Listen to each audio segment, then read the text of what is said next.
Good evening, good evening. How are you doing? Wow, I'm looking, there's a lot of people in here already. Pretty cool. I'm here without Kim for a few minutes. She's on her way here. She called me, so I know she's somewhere between where she was and here, which isn't very far away. So let's see what's going on. I like this. Tom Anderson, we're getting ready for harvesting corn and soybeans, just putting combines on the maintenance schedule. I should have done it earlier this summer. That's how everything is. Everything I do, I should have done it earlier. Okay, let's see. Who's here? Man, yeah, a lot of people right on the hour. Buddy Carafano, Tavo, Mexican Spec, Raw Dog, Mark Sauvé, Johnny C, Tom Anderson. Wow. Crashes Roadrunner Garage, Lester LeSabre. All right on time. Man, Lester LeSabre, there was something you said in a comment somewhere, and I meant to talk about it. I can't remember for the life of me what it was now. It was a couple hours ago. I noticed it. So, yeah, it's kind of like a tunnel ram. They actually designed that intake fairly well, did they? I, a lot of times they say the slant six is to lower the hood line. Maybe that was a side effect. I think they did it so they could have those long intake runners. That's just my opinion. I don't know. DF Repair from Alberta. Good evening. Let's see. Mike N is here. Wow, we got quite a crowd already. Uh, Man, I have to scroll way up now. I missed a whole bunch of you. Sorry about that, because there were a whole bunch of people in here earlier in the afternoon that I saw. I didn't get much sleep last night or this morning. I had a lot of interruptions, so I took a nap this afternoon for a couple hours and got up in time to rush through the shower and come up here. So I did see that stuff there, but I didn't respond to any of it. Mark Sauvé, I need to replace the brake hose. The left rear of my truck might get it started tomorrow. And broke since April. Man, I know a guy. I knew he was old when I was young, and I don't think he had any money. He and his wife lived in a '71 Ford station wagon, and they delivered. I don't know what they delivered, newspapers or something. But they had the front brakes didn't work, so they cut the lines to the front wheels and turned the steel part around and smashed it shut. And they had rear brakes only on that station wagon. I used to look at that and just shake my head. How can you drive that around? Mark Sauvé, I can't handle the heat anymore.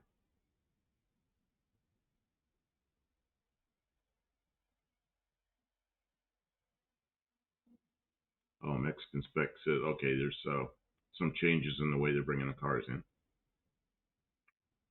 Yeah, all our heat went away. It was it was like hot, humid, and then in one day it went to it's a little cool. Oh man, it's all this Spanish in here. Barracuda says local gringo. Yeah, and Barracuda, I noticed you came into our live. We cut the live a little bit short on Tuesdays. We thought about going from Tuesday, Thursday, Saturday to maybe one fewer days. But I think what we're going to do is we're going to go just try to hold it about 2 hours, maybe a little more. But this 3, 4, 5 hour videos or live streams are a bit much. So I mean that just wears us out. And then the other thing is it probably get tired of looking at us. So now the only exception be that like the day we had my car in here at night and we weren't going to put the head on, and we ended up putting the head on, and we kept going and going, and Mexican Specs you say you're going to, oh, that's Kim. Are you going to get it started? And I said no. And then we kept going. We were live like 7.5 hours, and we started the car. Yeah, I don't know. We might do one of those sometime, but that would be an oddball thing. Okay, Kim, I'm already live up here. That was Kim calling me on a little radio. She's at the house, and she's probably going to walk up here. Johnny C says, I think Dr. Art is perfect with 1 hour. Yeah, Tom Anderson says, I guess it's time to stock up on firewood for winter. No kidding. Ah, Kim fixes things.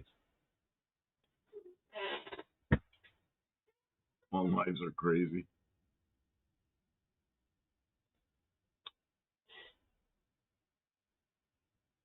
Yeah, she's at the house. She's probably walking up here now because she didn't answer me on the radio. So she called me when she walked in the house, I guess.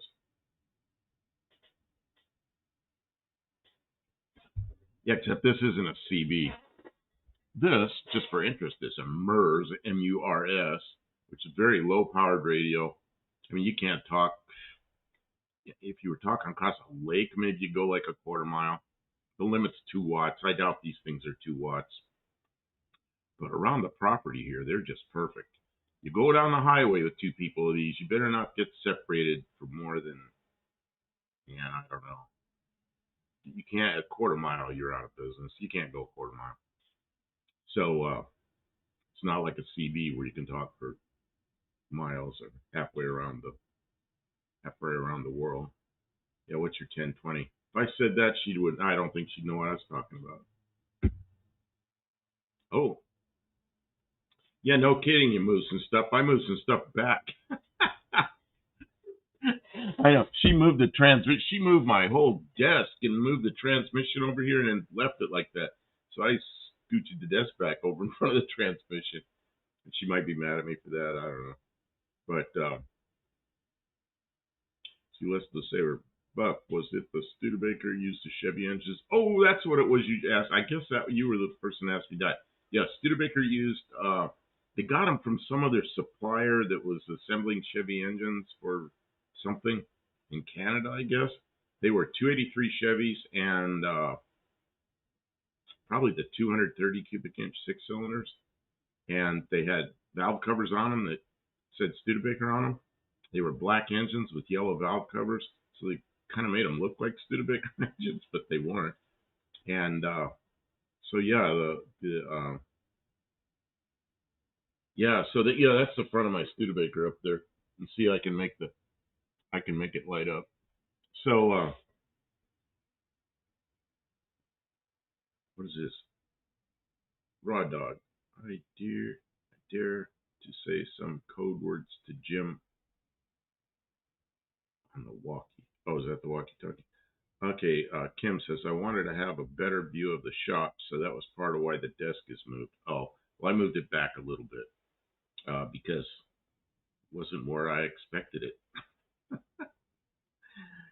She moved it all this way to have more room in the shop. Now she's moved it all back this way to have more room in the shop. I don't know what the deal is. She'll probably tell me when she gets here and start moving it all around again. I was thinking about bringing my car in tonight, but there's a lot of stuff in here, so I don't know what Kim's got in mind tonight. I still don't have LEDs in the front turn signals and the front running lights. I could put that in. I want to get the CB in, so I do want to run a dedicated hot wire back through the firewall to the dashboard area, center of the dashboard. And I'll do that with, when I do that, I've got somewhere here, it's in a box. I've got a 30 amp breaker I'll put right up by the battery. So there'll be a very short run from the battery to the breaker. I mean, like very short. So if that hot lead that goes back into the car ever shorts on something like the firewall, it'll pop that breaker. So all my extra, my extra wiring is protected with a breaker. Because I don't like wires running somewhere with no protection. Tom Anderson, Buff, you moved the desk back because you're like me, do not like change. Well, actually, I moved it about halfway back because where it was, there's a crack in the concrete, so the concrete actually has a little bit of a downhill slope after that crack. My chair used to be on that thing, so anytime I sit down, the chair goes coasting off that way. Now I'm on the flat part, so this is actually better, but it's kind of partway between where it was and where she put it. EFOG 3's here. Good evening. Uh, yeah, the Studebaker's right above my head. Oh, that's just because I turned the camera. I can reach up there and I can move that camera around. If we're working on a car, I'll swing it toward the car. If we're, yeah, you're right though, because normally I was sitting over there. Yeah, I don't know. Not, I don't know how long that Studebaker's going to be there. You know, one day I'm going to drag that Studebaker in here and put it together, and maybe that's where that Chevy engine will go, and I'll have to use that front end. So I don't know.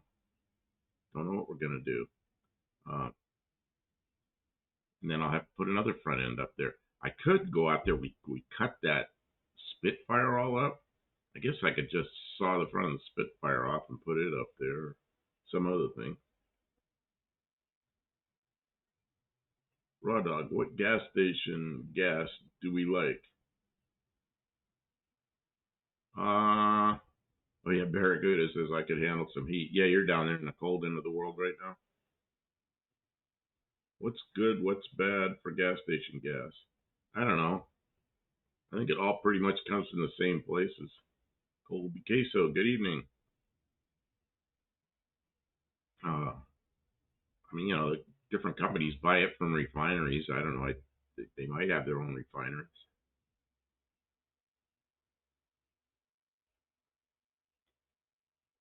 Yeah, cheap gas.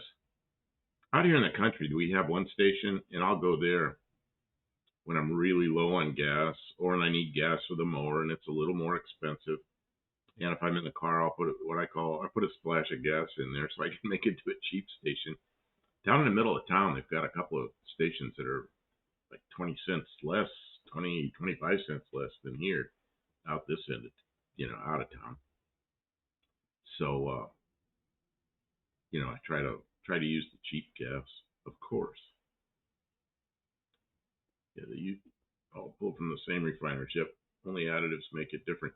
Yeah, and that's where that's like I was talking to somebody who was involved in that business. They said that's why California gas is so expensive because they left it up to the counties and the cities and the municipalities to regulate what additives go in the gasoline. And states like Tennessee and others, I know Tennessee's one of them. They don't regulate it. They'll regulate it by the state. Maybe they don't regulate it.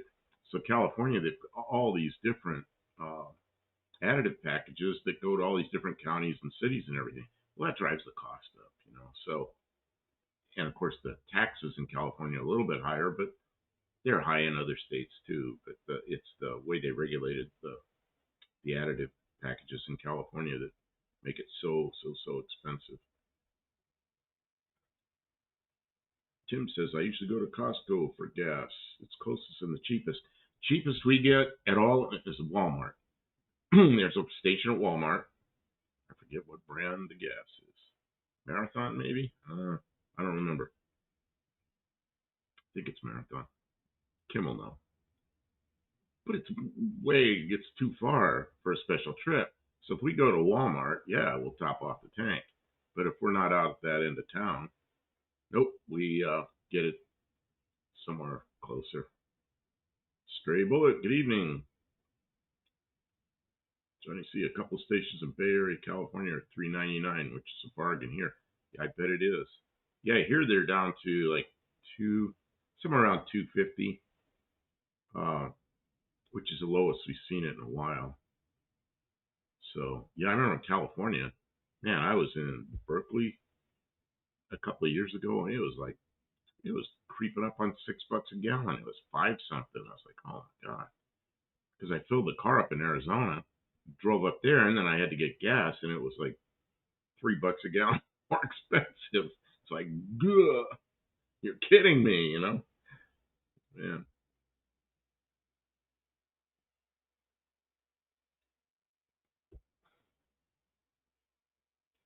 Yeah, I don't think the gas stations at the well, I think that uh,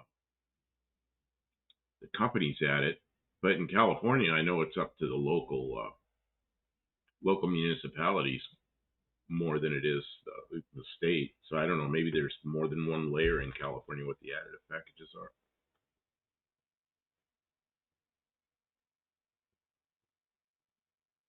This is Stray Bullet says the least expensive gas here is on the Native American Rancheria. Is that something that anybody can use? Oh, buddy Carfano, what gauge wire do you plan on using for the CB? Man, I'm going to run power up to the center console. And the reason I'm going to have separate power up there is the CB is just one thing. And the CB is only it's a sideband, so it's 12 watts output, probably 15 watts input to the finals, which isn't a huge load, but I've got a little refrigerator. It's about this big. Then I got it back when I was real heavy, and I was a pretty beefy guy, and I was diabetic and shooting insulin and everything. I had to keep it cold, so I kept that refrigerator around. But when I'm traveling, I wouldn't mind having that on the floor up front and have some drinks in there, and that thing draws some power. And then I'll probably have another radio. I know I'll have another radio in there, a high band VHF radio that I listen to. And eventually here, I should go out and take the test for my ham radio license, and then I might end up with a ham radio in the car. I don't know. It's just, why not? If I'm going to do it, run. I don't know where, I was going to ask you, but I don't know where Kim put it's a box over there. I'll have to walk to get it. Hey, that's pretty nice. I don't know how many of you saw that video. I just bumped my trash can and it didn't tip over. I think 12 gauge wire should be good. It's just I know there's going to be more on it than that. Okay, so you're at $4.75 a gallon down under. Wow. And $2.80 in Louisiana. You're a little more expensive than us, but not a lot. Units will take everybody's money. It's like the casinos. Yeah, in Arizona. Well, it's right over the border in California. So I didn't like to spend a lot of time in California. I just zip through a little corner and go to the Quitchin reservation over there, and they had the place called the Q. It's a great casino and restaurants and everything. Yeah, they were really, really happy to take your money. I am going to hip you on $4.50 to $3.90 here in Central California. Yeah, it sounds like California. That's like $2 a gallon more than us. Yeah, I'm gonna walk just for a second. I'll be right back. I'm still here. Just what's this? This says screwdriver, but it's not screwdrivers. It's wiring. Okay, I'm gonna carry this over there so I can dig in the box. So I can dig in the box while I'm on camera. Kim's here. Here comes Kim. Oh man, you're struggling. I'm struggling with what? No, what a mess. How you getting anything done? All this mess. Yeah, no, the desk is a mess. I tell you. Okay, so they're asking. Oh, she's moving the whole thing. Man, I already did that a little bit. I didn't know you were going to do that. Sorry. You just rocked the whole boat. I do. I'm no boat rocker. Hey, everybody. Welcome to the stream. I'm Kim of Kim Fixes Things. I'm here with Campo, your host. Thanks for being patient.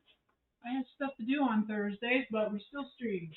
This is my wire, my dedicated set of wires that's going to come from the battery. Yeah. Oh, yeah. I don't know what gauge. I knew at one time what gauge they were, but they were in a package. Now they're out of the package. So, why'd you close that? Because I didn't want the toolbox I'm using to fall. So, I don't know if I give you a diameter. I don't know where. Doesn't it say? Isn't it printed on? Probably not. I don't know. I wouldn't be lucky enough to have it printed on it. I was going to take something and. Oh, it probably is. I can't read that, Kim. It is printed on it, but it's. Where's your magnifying glass? It's not the magnifying glass problem. It's got like dark red printing on bright red wire or something like that. Can you read what it says on there? Yeah, it's pretty bad, isn't it? Mm-hmm. Like we all don't know who Kim is. Well, there might be some new people in here. Hey, Ari, how you doing? Ari's here. It's just my job to announce myself. Yeah, that's her job to announce herself. Are you I think we need more light. We need more light, and we need magnification and all this stuff to figure out. Well, how you doing, Stray Bullet? Can you? Mark Survey. Ari's here. Barracuda. I can read it already with the light. It's 10 gauge. It's 10 gauge wire that'll run, and it's double. It's 2 pieces of wire, and I'll run it dedicated back to the console area from the battery. So, and then I've got. Did you see this? I didn't see anything, Kim. I got up here and got rolling. What? See what? Propane. It busted. What busted? The regulator off this propane tank. How'd that break? See that roll of aluminum in the box? It was up on that top shelf. And it came down and broke it. And I don't know why it came down. It was like that. I walked over here and I came in and it was laying here on the floor. And there was these cans of paint were strewn about. That thing came down. It pulled down all these bins and it all spilled all over the floor. Well, luckily we didn't have propane shooting all over the place. Well, yeah, that's a good thing, but we don't leave propane. So we had the valve off. So, yeah, I don't really know who was in here or what earthquake occurred, but that big, heavy, and I can't even lift it to put it back up there. I don't know how we got it up there in the first place. So. What was that? The aluminum? That roll of aluminum. It's a full roll. It's okay, heavy. this Kim. I know you're just piling stuff on my desk. This one-eyed cat's here, and this is the breaker I have. I know it's not the full type like an aircraft. No, I did push this. It's a marine. It's for marine use, so it's meant to be in a vehicle anyway. Victor L. Fazio III buying diesel at $3.69 in upstate New York. Well, that's not too bad. Upstate New York. $3.69 for diesel. That sounds reasonable. Am I wrong? I don't know. I mean, it's cheap here. I don't buy diesel. We have diesel. Unleaded gas. The cheap stuff here is $2.79. Oh, it is? I thought it was like closer to $2.50. $2.79? No, it's $2.79. Okay, so I'm wrong. It's more. In the spring, it was $2.50. So we're very much like Louisiana. Yeah. Hey, Kim, I kicked this, and you know, fell over all your stuff. It didn't tip over. You know what I found? A garbage can that. But we don't use that. We don't use it. We don't use that. We put parts in that when we're working, and then take the parts back out. It's not a trash bin to me. I know it looks like it, but it's not. What's outrageous? Let's see. What looks outrageous? That looks outrageous. That's outrageous. I think 91 octane might be around 230 in some parts of New Zealand. 230 for what? For what? Is that per liter or per gallon? They don't have gallons down there, do they? Tavo diesel here is around $1.90 US per US gallon. Oh, so it's way lower. That's what it should cost. Wow. Used to be diesel here was cheap. It was under $1, and people bought diesel engines in their trucks and everything. And man, then the price of diesel like quadrupled. A lot of the cost of fuel here is road tax. See your Mexican spec. The highest regular can be here is $23.99 per liter. And what is that US? Because I'm sure that's Mexican pesos. Oh, Pablo says $4.90 per US gallon. Oh, okay, $4.90. Okay. But I don't know what the conversion is on the money. Well, he figured the money already. He says $4.90 US. It'd be long. We don't have heating oil here. We use electric heat. Yeah, we use electric heat, but here in the shop we have. We don't have heat. We have a wood stove. We have a wood stove, yeah, which is cheap because there's plenty of wood. Well, the sweat equity isn't free, but Yeah, but a lot of times you can buy wood that is almost cut up, or you can get it. You don't There's even have there's to no buy it. water in the shop. There's no running water in the shop or whatever. So if we're not using it, it doesn't cost us anything. But the house, there's a bill every month, no matter what. Yeah, the bill here, the worst bill we've ever had up here in the shop was this summer when it was month and it was hot. Is $60. Well, that's not so bad, and that's because we were running the air conditioning a lot. But it's a small air conditioner, and it's not a big building, and it doesn't keep it that cool. But man, it knocks the humidity down. Makes it comfortable. In the house, though, man, electric heat. Winter time, there's no gas out here.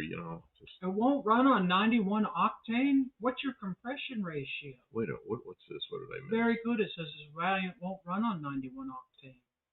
Oh, okay, because he's probably got some engine in it. It must be like 13-to-1 compression or something. Mexican spec says $121.9. 121.9 is the frequency, is emergency frequency on an aircraft radio.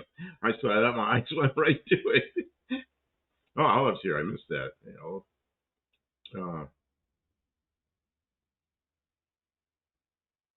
Mexican spec says 91 is our premium, 87 is the regular.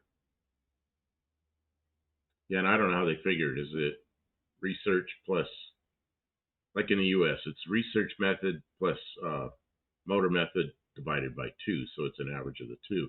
But some countries do that, some don't. I don't know. Tavo says, I use propane for heat, $200 for a 100-pound bottle. I don't know how long that lasts. Man, what my shop in Ohio was heating oil. In the wintertime, all the profit I made, every last bit of it went to heat. And that's just wrong, And then, you know what I did in that shop was I built a wood stove. I built one of those wood stoves out of a 55-gallon drum. And as soon as I did that, I was just burning wood. And the cost went way down. But up there I had to buy wood. Here in Tennessee, there's free wood everywhere. I mean, you got to cut up. Hey, Sean O'Brien. Yeah, I just saw Welcome. that. You going to No Name Nationals this year Yeah, again? gonna be parked next to us. We really enjoyed meeting you last year. I think we still have some of your gas here. We use it to clean. That's our solvent. Olive says you got ads for YouTube TV and for eBay. Okay, you get your 2 points for your advertisements. Thank you to our advertisers for paying for the high definition 6,700 kilobit per second stream that we are bringing to you via the generous donations of our advertisers to YouTube directly. We get none of it. And D-Man's here. How you doing? CP Long got a 3-ton central air. We do have central air in the house. The house is, I say it's electric heat. It's a heat pump and it's central air. But what happens is when it gets really cold, the heat pump doesn't work anymore. So then there's resistance heat, and then the price goes. You know what? It's a heat pump, but when it gets really cold, the heat pump can't keep up. Oh, it won't even work. So it has to run the resistance heat, and then that's expensive. The bill goes up really quick when it gets too cold for the heat pump. Sean O'Brien says, I'm doing the last bit of tuning and maintenance before No Name Nationals. Hey, I hope to see you there. We're going to be there. Our plan, I shouldn't say we're going to be there. Our plan is to drive 2 cars over there like we did last year, except this year it'll be different. Well, one car will be the same. The Dart will be the same, but it's got a different engine in it and a different transmission in it and probably some other things. And then I got a different car. I've got a 78 Mercury Zephyr Z7 or Z7, which I guess in the U.S. it's supposed to be a Z7. Might drive, might flat toe. That's understandable. It's a pretty high performance car. So Sean, have you been making YouTube content about your car? I apologize. I haven't seen any of it. I forget to follow everyone all the time. I'm subscribed. We can't. There's too much content. But a lot of it I don't get shown. So sometimes people are making content. I don't see it because YouTube doesn't show me it. They're too busy trying to ram propaganda down my throat instead of showing me the channels that I'm subscribed to that I want to see. See, Mark Silve says, oh, Z7, eh? Well, here's the deal. I started calling it the Z7. Well, Dean Stevenson, down under, he's in New Zealand, he started giving me a hard time, and he says, no, it's a Z7. I said, well, every English-speaking country in the world is Z, except for the United States. So, we have all representatives from all these countries here. I'm just going to call it Z7 because I kind of like Z better. So then the car ended up being called the Z Sled. So the name of that car is the Z Sled. But then Dean Stevenson tells me it has to be a Z7. So I don't know. One-Eyed Cat says the motor's still on the stand. It's real close to being done painting. Wow, you're cutting it close. You're cutting it close. John Wilburn buying the track at Sykeston and turning it into Dollywood-style John Wilburn-themed theme park. That sounds better than a joke. That sounds fantastic. Tavo says, I'd love to burn wood for heat, but that's frowned upon even out here in the middle of nowhere. It can be really tough. Like, people get all Karen-y about it. I lived in a small town. Destroying the environment by burning that wood. Meanwhile, the tree-cutting people throw their wood in a landfill because they can't get rid of it. So, but I lived in a small town in California, and they actually banned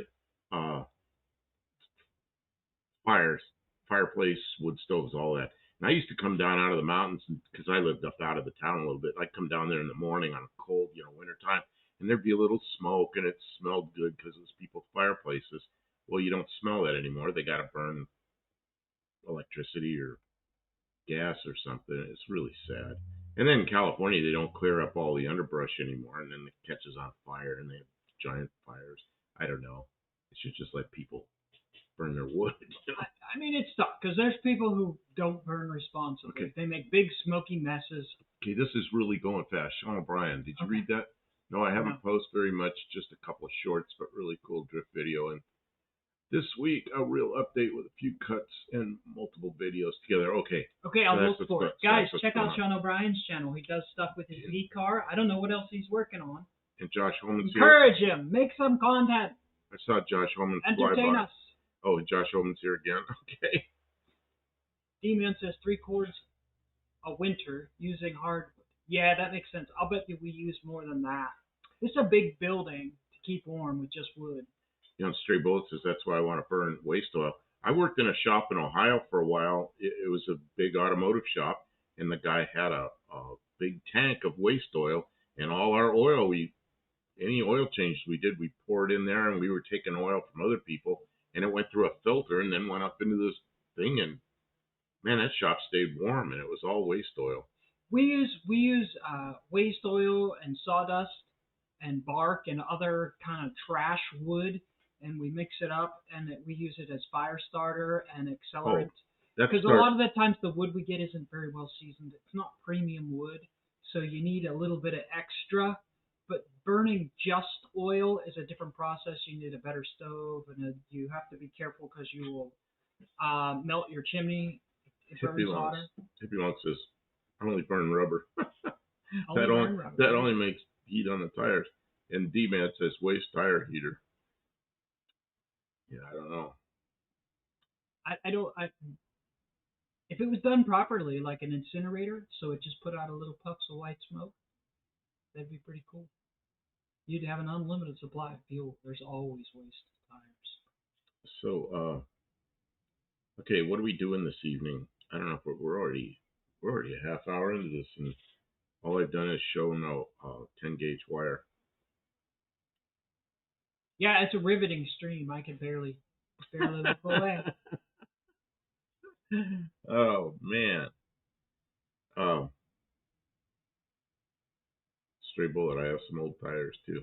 Well, like when I was 16 years old, which is a while ago, we didn't have cars that were real powerful, so you'd go get some rock hard old tire from the junkyard that doesn't have any tread left on it, mount it up, put about 100 pounds of pressure in it, put it on the right rear, and go out in your car and turn right real hard, step on the gas, man, that right rear tire would light up and make a lot of smoke and noise.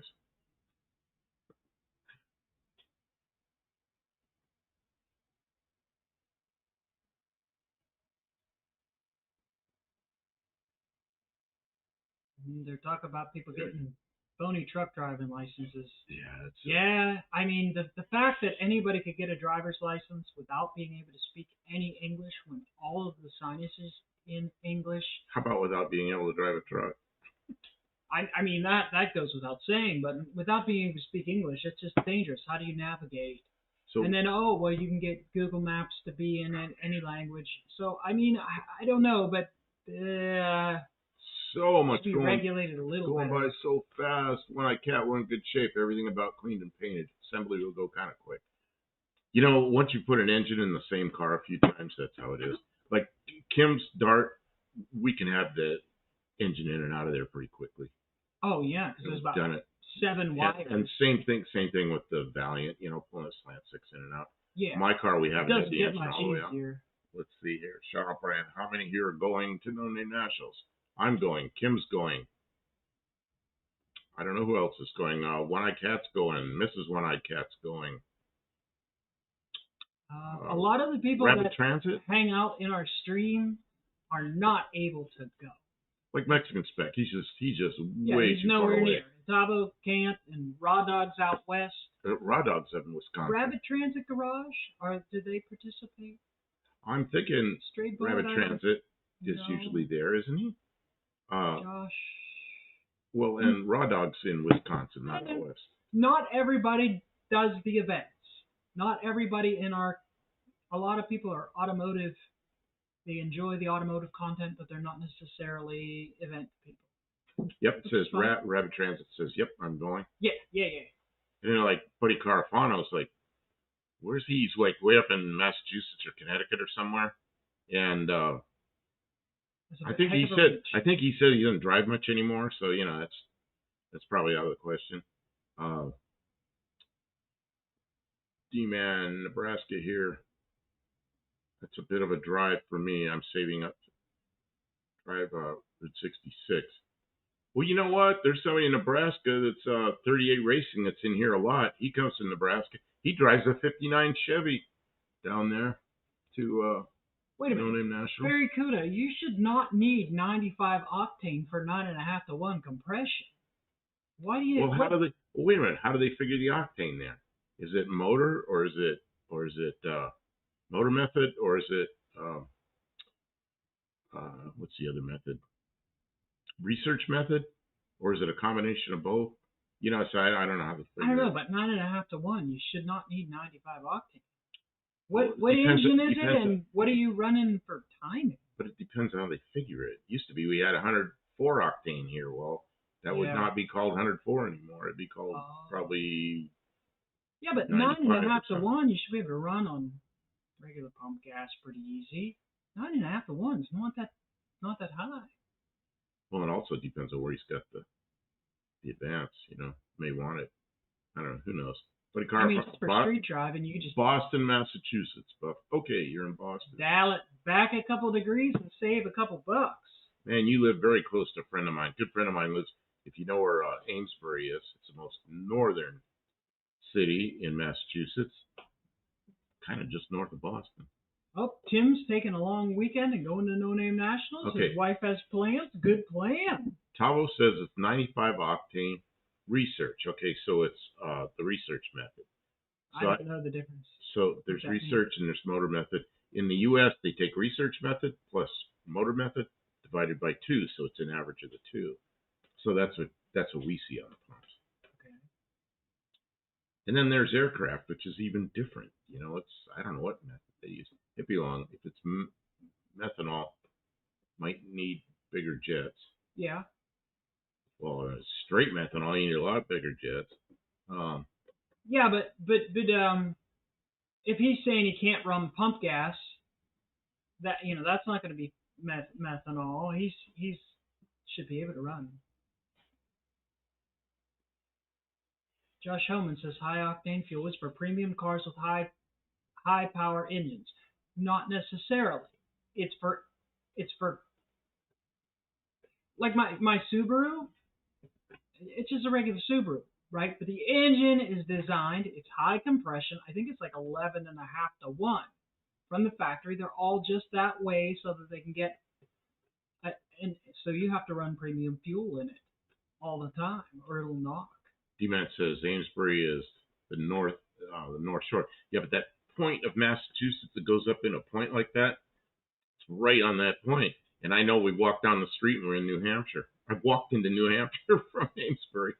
Sean O'Brien, good luck with your jet change. You don't have to stay. Thank you though for stopping in and saying hello. Okay.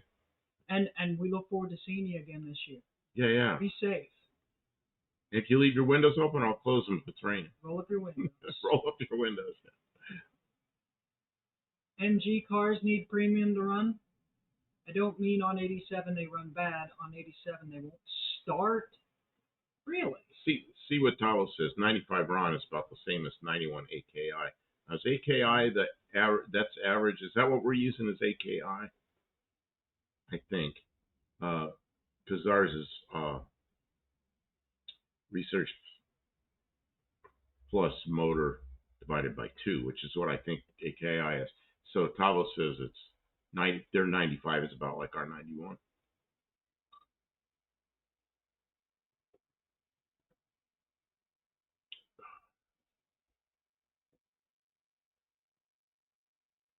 Who's Ron? Ron is the research method, the way of figuring octane, which is, it sounds like what's used in Australia. Oh, you got a carb cheater.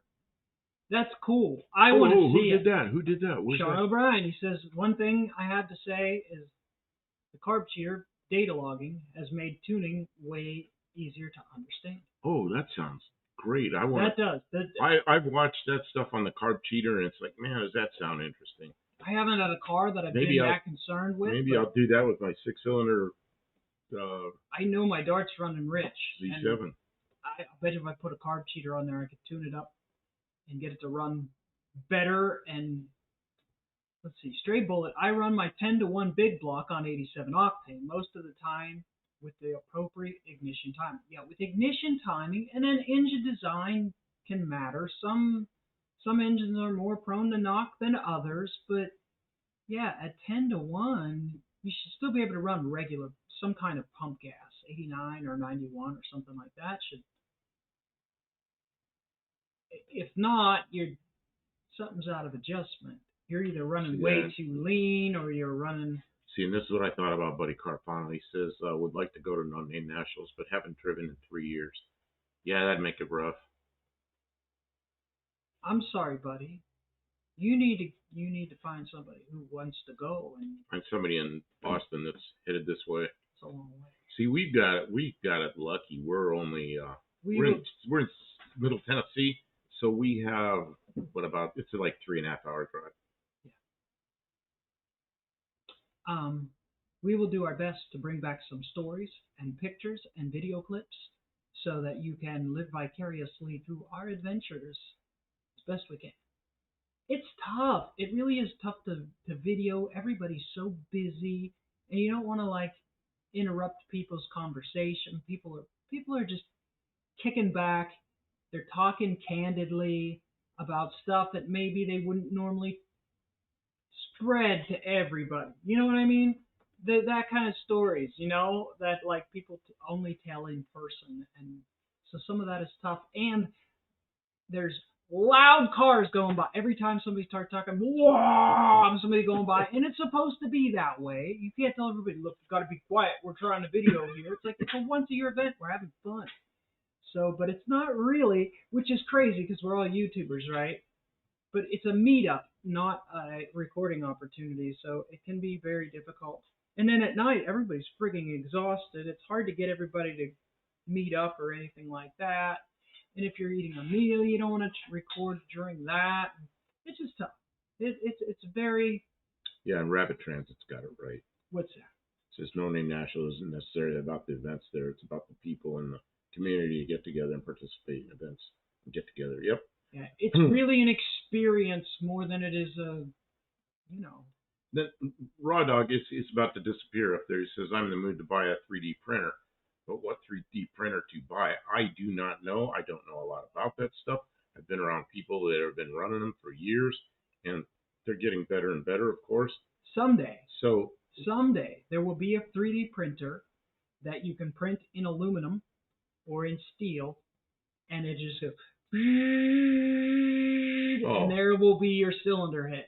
Wait till the 3D printer that you get and you put it in your house and you put like cartridges of some kind of goo in there that makes food. And on the way home, you'll take your phone and you'll look at the restaurant menus and you'll pick what you want and it'll make the food. They'll deliver a cartridge and you'll put it in your printer. When you walk in, it will have made the right combination of stuff to print the food out you want. Yeah, when it's and done, that's what a restaurant, it out. And that's what the new restaurant will be. It'll be people that make new menus for the 3D printers. Yeah. You'll press the button, you'll see your food go bing, and it'll drop on your plate.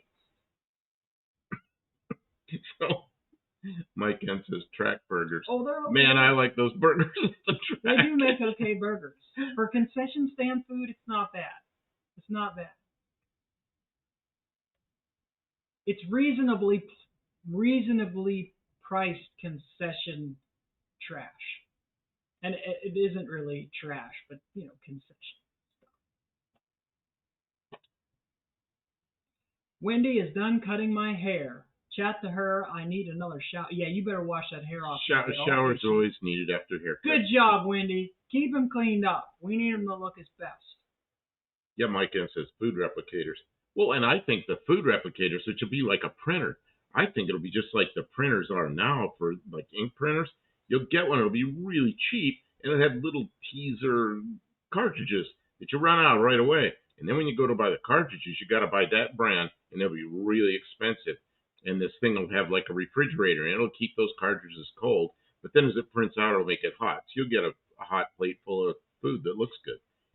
And so I just think the modern day restaurant will just be an online thing. You pick it out, what looks good, and it prints it out at your house. And while you're driving home, and when you get there, house smells good, and you got printed out food. Dirt Road Landing is here. Welcome in. Food replicators, yeah, like on Star Trek, but not quite like on Star Trek. Because on Star Trek, it just materializes. In reality, it's going to get printed out or oozed out or, Stray Bullet says, did you see the new flying car? No, there's been new flying cars around. I made a list of stuff because I could talk I could really talk about aircraft design. And one of the things I have down there is main gear placement on flying cars. And that's just a very interesting, I could talk for several hours on it. So Soylent Green. You'll eat it and you'll like it. I'd be interested to see what that flying car is. So you keep him groomed. You just Good job, Wendy. Cut his hair off. Yeah. I make sure he stays groomed. I tell him if he doesn't look his best. We're on TV. We gotta look good. Speaking of which, I really need to get better about looking better. Well, forget printer food. I miss my grandmother's big Sunday meals. Made with love. I never had that. My grandparents lived a long ways away. Mexican Spec says that was supposed to be a reality in 2015, but I saw a documentary on that sometime back. Oh, I never saw that. It's just something I thought of. So, I mean, what's the hurry? Is that really what we're intentionally headed for? Is that what we really want? Or is it just what's coming, whether we like it or not? Soylent Green is people. There's a product called Soylent Green. Look it up. It's some kind of stuff you drink, and it's got like something good in it. But they make like several different flavors, and one of them is Soylent Green. Boy, you think somebody would have informed them why that is? I gotta find it. Which is why I don't eat it. Yeah. I saw Barkley at Buff the and track. Kim are a walking encyclopedia. I don't know. I don't think. Oh man, are we to the point where we're so old that we know enough that people think we're smart?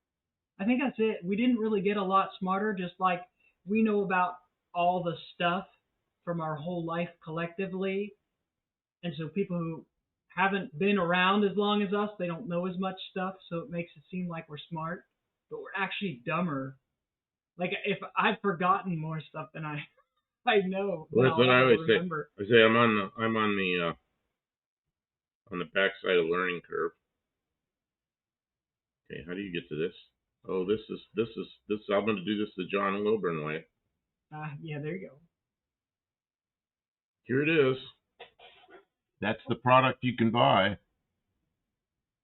Soylent Green, and it's a mint flavored plant protein meal replacement shake. 14 ounces for $2.89.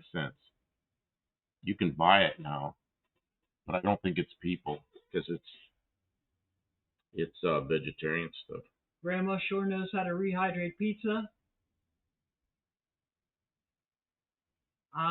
Stray Bullet says that this is actually a car that flies. They're testing it at Reed Hillview Airport in San Jose. Man, I used to fly in there. I know that airport, but it's been a long time.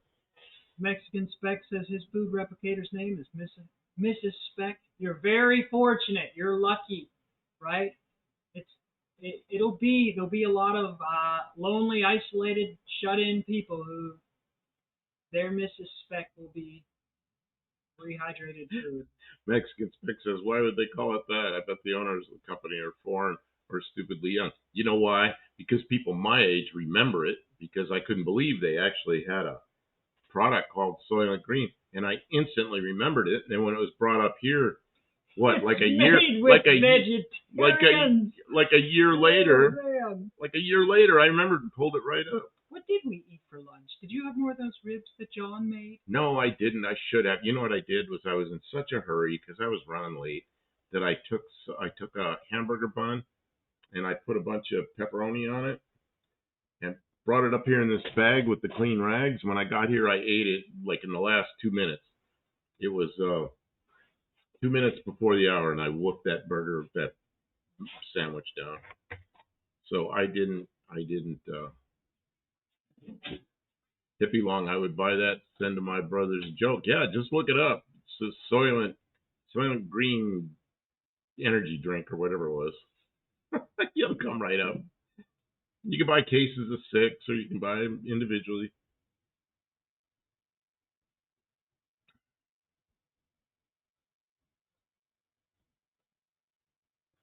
Very good. Tavo, do you think? Okay, that's sort of Tavo about hardened valve seats.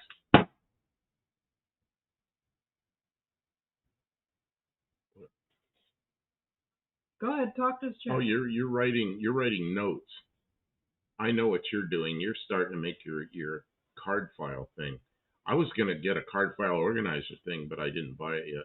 That's okay. We're not going to use this card file organizer. Well, I kind of would like that because I could flip through it. No, I wanted more visual than that. Oh, how could it be more visual than that? They're going to be in a stack all. No. They're going to get that's dirty. That's not how it's going to go. What is this? But people your age will not buy that product because they do not remember.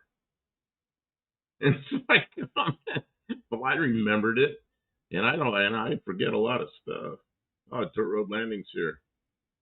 I prefer flour tortillas over corn. My fiance loves the fiance's like more than one. Loves the corn because that's what she grew up on. Man, corn. I don't like flour tortillas a lot. Well, I shouldn't say I don't like them, but I strongly prefer corn tortillas, and I don't know why. I just do. Flea does not look like a trustworthy coworker. I don't know what that's all about. Mark Sauvé says Rolodex. Yeah, remember those things? And I remember Rolodex had little magnets in it that repelled each other. So the one in the middle would spread apart like this. There was a guy, the first guy I worked for, his father actually invented that and had a patent on it and made those things, manufactured. And he had it in file cabinets and in Rolodexes where the little magnets would spread the stuff apart. I was just going to get something that's like a bunch of like plastic envelopes you could just stick them in so you could look at them pretty much all at once. Mrs. One-Eyed Cat says, Kim, I think I'm older than you guys are. Not old. Well, Are we going to ignore the Eaton M90 supercharger phenomenon tonight? Who is that? What is that? what is that? What is that? I'm not I'm sure. missing something. But Mrs. One-Eyed Cat, Yes. I'm 71, so I think you're younger than I am, I hope. And Kim is much younger than me. People ask me, is that your daughter? No. Is that your daughter or granddaughter? Oh, man. Fleas are bad in Wisconsin this year. Man, when I lived in Morro Bay, California, every house was infested with fleas, and I learned how to get rid of them. We had eucalyptus around there, and I'd cut off a eucalyptus branch and stick one under a couch, another under a chair. Man, the fleas left the house. They hated that stuff, and it doesn't smell bad. So I don't know if you have any eucalyptus up there. It's probably not a place you have eucalyptus trees.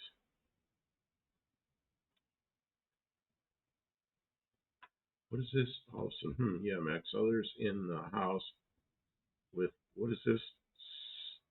Celiac is why I'd be using corn taco shells. I don't know what that means. Mexican Spec says, in Mexico City, if you order a quesadilla, there you do not get a tortilla with cheese.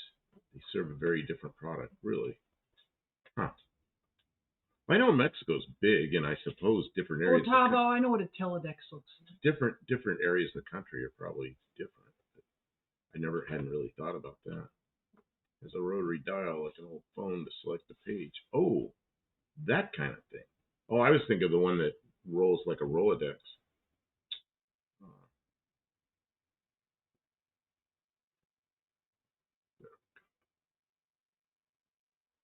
Oh, Dirt Road Landing says my fiance's family is from Jalisco.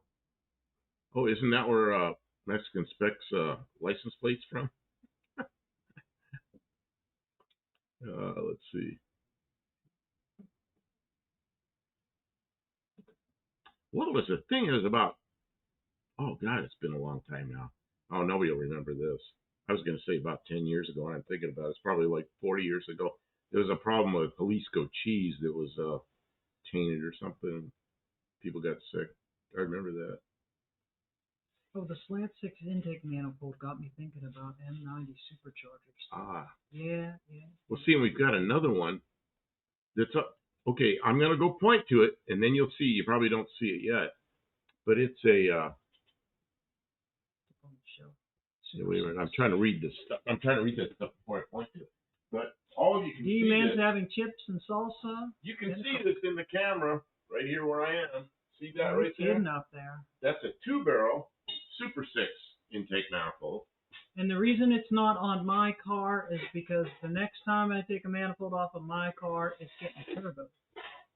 But it's not getting turbo before No Name Nationals because... Yeah, we want to go there, and it's not that important, you know, to have a turbo or have a... we don't have time is what it is. Have a big carburetor and all that kind of stuff. I don't think the big carburetor makes that much difference on that engine until you put headers on it, and that probably would make a difference. And you ported that head. Both of the heads on those cars. Both of them are ported. Have pretty good port job on them. They've got as good a flow as you're going to expect without major modification.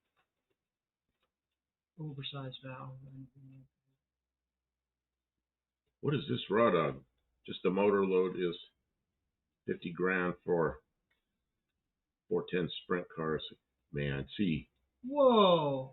Oh yeah. Well, see, I got into sprint cars, and that was when I had my second radiator shop.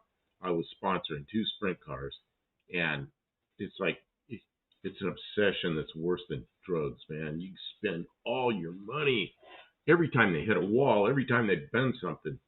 Man, I'd be forking out money, and but I enjoyed it so much. And I like to sit up in stands. I learned I didn't like to be down in the infield working on cars during the races. I did that some, but I could never own a sprint car or drive one because it's crazy expensive. And what I've learned with this No Name Nationals crowd that started in 2022 is that you go out there and race with anything. I could take my car that I can afford to drive, and I can go race it. Run what you brung. It would be it's unreasonable for us to run off on some tangent to try and make a car super fast because we're and really not going to impress anybody. They've all seen way faster cars than anything we're going to build right now with our budget. So we just build what we need, what works for us, and then we take it there and enjoy it. People can see what we're working on. So I went my whole life liking sprint cars, like 410 Sprints. Yeah. And the outlaw circuit and all that. And there was no way I could ever run that stuff because I just didn't have the funds to support that. And so I feel like, man, why wasn't I drag racing when I was earlier in my years? That would have been fun, and it wouldn't have cost me a fortune. I don't know. I didn't know any better because you can't go out on a circle track and run what you brought.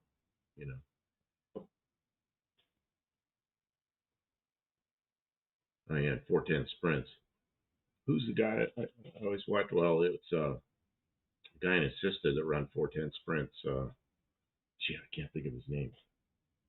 You probably know who it is, Rod. The guy, he's got a channel. He's a guy in Oregon, and he runs 410 Sprints. And his sister's a hell of a driver too, but they stopped her from driving. She got in a pretty bad wreck when she was 14. She'd be out there, 14-year-old girl, leading a race. I mean, she's beating the guys that have been out there for years racing 410 Sprints. But she went over the wall one time and she broke some bones in her back, and she recovered from it pretty quickly because she was 14, But I think they stopped her from racing until she's 18. My guess is we're going to see her in a sprint car again. Oh God, what is her name? I should know her name. Man, Carly something. I don't know, but you sure enjoyed following her. Man, I followed her a lot, but then they kind of kept her from driving.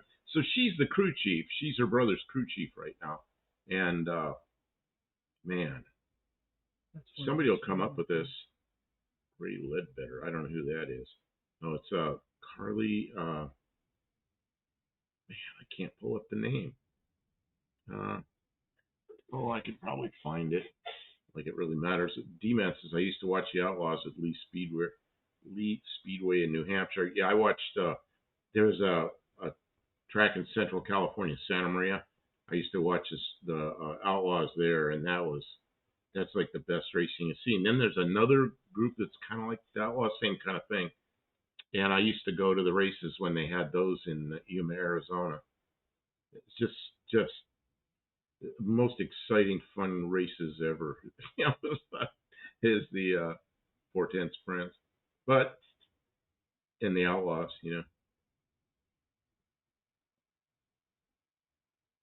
You got it, Raw Dog. Tanner Holmes and Carly Holmes. Get 3 points. You get more than 3 points for that. Well, Tanner Holmes, Carly's his crew chief right now, and she's good. She takes care of that car. I've seen her. I've seen him bend an axle or something, and Carly and a couple of guys will have that axle changed. He'll be out there in the next race. It's amazing. She's an outstanding crew chief. But when she was 14, she was racing against all those people. But if you look up Carly Holmes and see if they had put in their accident or crash or something, you'll see that crash. And she was leading race. She was leading race, and she was lapping cars, and just running away from everybody. And she tangled with a car she was lapping, and going over the wall in turn one. You know how it happens. Oh yeah, wing, of course, a wing. I don't like the non-wing. The wing sprints, like on a quarter-mile track, will run about a second faster, and they're much safer because if you flip a wing sprint over, that wing, all that energy is absorbed as that wing bends and crashes into stuff, and the car will roll over like a half a roll or maybe one roll, and usually that's it. A non-wing sprint car, it's like a football going down the track. People get killed in those things. And did I ever drive on pavement? I never drove a sprint car. I wish I could. I sponsored them. I had 2 cars I sponsored, and one of them ended up going to. One of the guys ended up going to the the Outlaws, but they were a local group down there in Central California, and man, they were running at the time 12-second uh, quarter mile times. So that's well over 100 miles an hour, and man, I mean that's just crazy, and it's so much fun. Uh, Skip that there. Wow, so many good comments and discussions in the chat. It's tough to follow them all. Oh yeah. Big Mike, I love Big Mike. His Grey Goose last year was amazing, and I'm really looking forward to seeing the car that he's building now. I don't watch every second of this content on it, but it looks like it's going to be super cool, and I have been looking after it. So thanks for mentioning Big Mike. Check out Big Mike's Hoopty Barn, and some other people were talking about. Man, there's like 3 or 4 different conversations going in the chat. I'm sorry that we're not following them all, but thank you. Man says he met Shirley Muldowney at Atco in New Jersey in the early 90s. She signed an 8x10 photo. Dizzy Izzy's here. Good evening. Sitting here folding laundry. Listen, that sounds like the kind of thing I do. That's good. You see, hyper productive. You're washing and you're working. I got a lot. Did you notice how much stuff moved around in here tonight? We need a lot of cleaning. Oh, yeah. I remember. Part of the reason why I was cleaning, I remember. So, Raw Dog says it'd go 140 and a half mile. You said, I'll go 140. Have you driven a sprint car? That's man, driving a sprint car is no joke. It's no joke. That's right.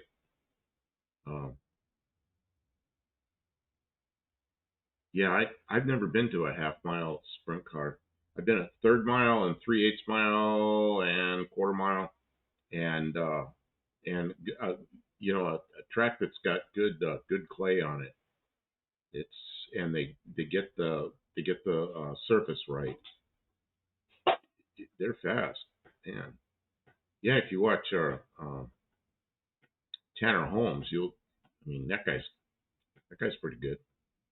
Although his sister will run away from him. Oh man, that's gotta hurt. Yeah, I'm pretty fast in sprint car, but my 14-year-old sister, man, I was just amazed at that girl's driving. Kim is amazing work at the stuff. I'm jealous. Kim will get a lot done, and then she starts hurting because my neck is killing me. She's got neck problems and carry stuff up and down ladder today, and my neck is hurting. I made a stack of cards. Okay. With notes on them. They're very straightforward about things. The motors are first. I did them last, but they're okay. There. She wrote Chrysler 360. That's a project we have. Chrysler Poly. You know. I can't remember names. The guy here, he's in New York. Just skip the story right now. Anyway, he gave me a 318 Poly. It's all machined and ready to assemble. It's ready in the back of his van. So I got to do that. 318 Chrysler. Chevy 350, the one I had the mouse nest on. Oh, it says here, Holmes is sitting 11th in the feature right now. Sweet, they're racing right now. Kim is a lefty. I am. She is. Dark Turbo. I don't know about this project. Ranger Rat. What is a Ranger Rat? The frame from the old Ford Ranger. Oh, that rat rod I wanted. You could make it into a rat rod. I thought a rat meaning a big block Chevy, but okay. Tim, my last drag race in 1970 was my pro stock Ford. I ran Cha-Cha and she beat me bad. My blower blew up. That was the end of my racing. Wow. Dakota truck. Yeah, that's how it is. Sometimes you have one expensive thing and it shuts you down. The Ram truck. Oh, that's the green one? Oh, here's the one I just can't wait. Oh, now 10th. So they're running a race right now. Yeah, yeah, heavy long. Hard to beat drifting sideways with the pedal down. Yeah, and the wheels are all intertwined and they don't hit each other. And this is I love sprints because they do wheelies on dirt. They'll be pulling wheels off the ground. Put that 250 in the Merc. 250. 350. Oh, 350. Oh, yeah, I thought about that, but then Maybe. I might put it in the Studebaker, which is what I originally intended. The Valiant Ute. That's one I'm really looking forward to. The Spitfire, which we really want to get in here. That should be the next big project. That's the aluminum car. That's the aluminum Here, car. I'll go. Yeah, put the aluminum car. Bronco 2, which is probably about to run or maybe has run. The Studebaker, which you see the front of up there, but there's the whole car outside. Well, it's under a roof, but it's sort of outdoors. Blocking the car for it from being used. Your road landing. What was your MOS in the Air Force? In the Air Force, we call it an AFSC, Air Force Specialty Code. At least that's what they called it when I was in. But I know what MOS means because my son's Army. But you didn't read that last one. Oh yeah, the 300ZX Nissan. I forgot we had that too. So that's a bunch of projects we got going. So I was a jet engine mechanic, which now is called. They changed the name of that to. I don't remember, power plant technician or something. I don't know. They had to make it sound like more than what it was.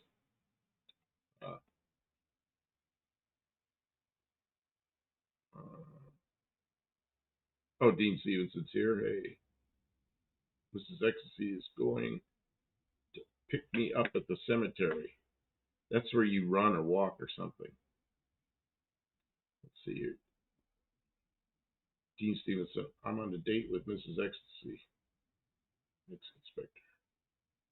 D-Man mice, yeah. Freaking mice built a nest on my 350. He was mad. I was just thinking that thing was nice and clean, looking like, I mean, that was a really clean engine. It had no miles on it. I don't think that it was ever driven. I know the guy started it, but I don't think he drove it because it was uncorked and he just had like a wire coming back to the inside the car so he could move the gas, move the throttle. So I don't really think he ever drove it. And then he died, and my friend bought the car from an estate sale, and we started and ran the engine for like 30 seconds. That was it, and I bought it. Put the 350 in the Datsun. Oh, in the Nissan 300ZX. We have two motors for that Datsun. We probably just keep it Datsun powered. She's got two V6s for that. Yeah, and I don't know what I would do with them if they didn't go into the Nissan. What's just a Rotson had a 350? The Rotson is one of what's his name's Freiberger's projects. Yeah, I don't know. Dean Stevenson says, "Run, walk, stagger." Yeah. Hippie Long. I grew up going to Reading, PA Fairgrounds and Williams Grove and Maple Grove Dragway. Wow, you're like way up there. I know where Reading, PA is. I went there when I was 4 years old, and my great grandmother lived up there, and so we drove up there one day. God, we went in my grandfather's car. It was in 1958, and he had a 56 Nomad, a turquoise colored 56 Nomad, and we piled all the kids and my parents and him, and we drove up there to see his mother. And she was like 96 years old or something. And all I remember is a really old lady. Met her once. But I remember driving in that 56 Nomad, the 2-year-old Nomad. Can you believe that? I rode in one. Oh, and I was in there. It was in a nursing home, and I was cutting up, and I don't know. My parents are getting mad at me because I don't know. I was probably tired of being in a nursing home. I was 4 years old. So my dad grabbed my hand and took me down the stairs and went outside, put me in that car, and slammed the door and locked me in the car. And he went back in. So I was sitting in that car for a couple hours till they all came out. because and that used to be the way to punish a kid. You put him in the car. You can't do that anymore, but that was considered a punishment. You just wait here for us to come out. But I was sitting there thinking about that Nomad. Speaking of that, I'm going to list again an 84 Nissan. Ooh, it's gone away. I got to scroll back. Speaking of that, this Mexican spec, I'm going to list again an 84 Nissan 200 SX hatchback that has a Mustang 302 5-speed in it. The installation looks clean. Man, do I remember that? That sounds like a heck of a cool car. Yeah, it does. As long as he did a good job on it. Raw Dog says Tanner finished 8th. So you worked this way up a little bit. Yeah, if Carly was driving, she'd win. Hey. Now your dad would be arrested. Yeah, that's what I said. You know, if my parents, he says Tanner finished 7th. Yeah, now the way parents treated kids then, every parent would be in prison. Yeah, well, it was normal and it was acceptable. Well, my dad used to take his belt off and fold it in half and snap it on my butt. Well, you know, I had jeans on and underwear on, and he didn't blister my butt, but it was a little snap, and it was like, oh yeah, I better pay attention, you know. But in some cases, like when you're locking a child in a car, there were dangers associated with that, and it was determined that. Yeah, now they're not afraid. Really a good way now they're afraid somebody come along and take the kid or something. But you know, really, if the door's locked and the car, the kids.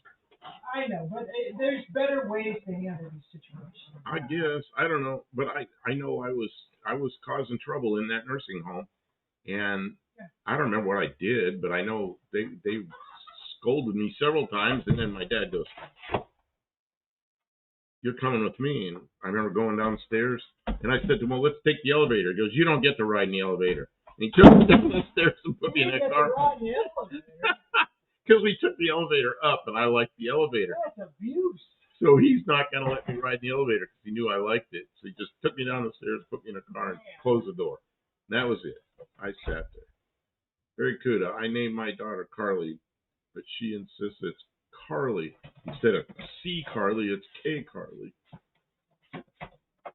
Yeah, my friend Carl, you know, got killed a few years ago. He was Carl, Karl, and he people had spelled his name with a C, and he goes, "It's a K." It actually was a K.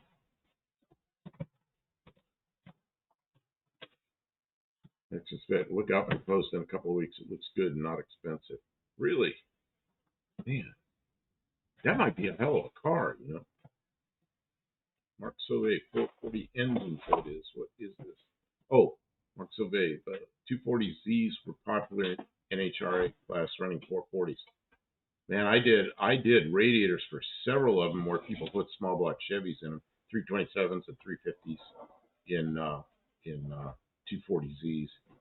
There were quite a few of those around. Okay, D-Man says it was a correction, but my dad was a Navy man, so he would yell at me and put me to work as he watched. Yeah, he would make me paint. Yeah, my punishment was, man, one time my brother had a door on his bedroom that was just it was wood that had like a clear coat on it.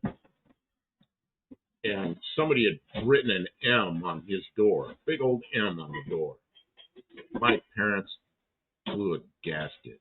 Who did that? Who did that? Somebody is going to get in trouble. You know, somebody is going to get big trouble.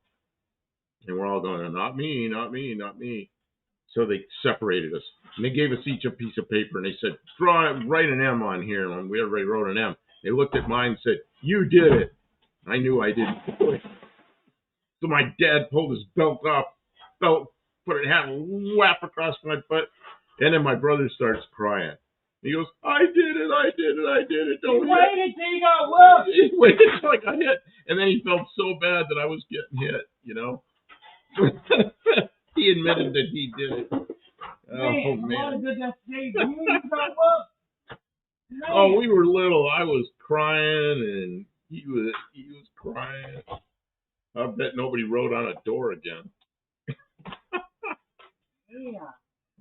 I don't know. I did things.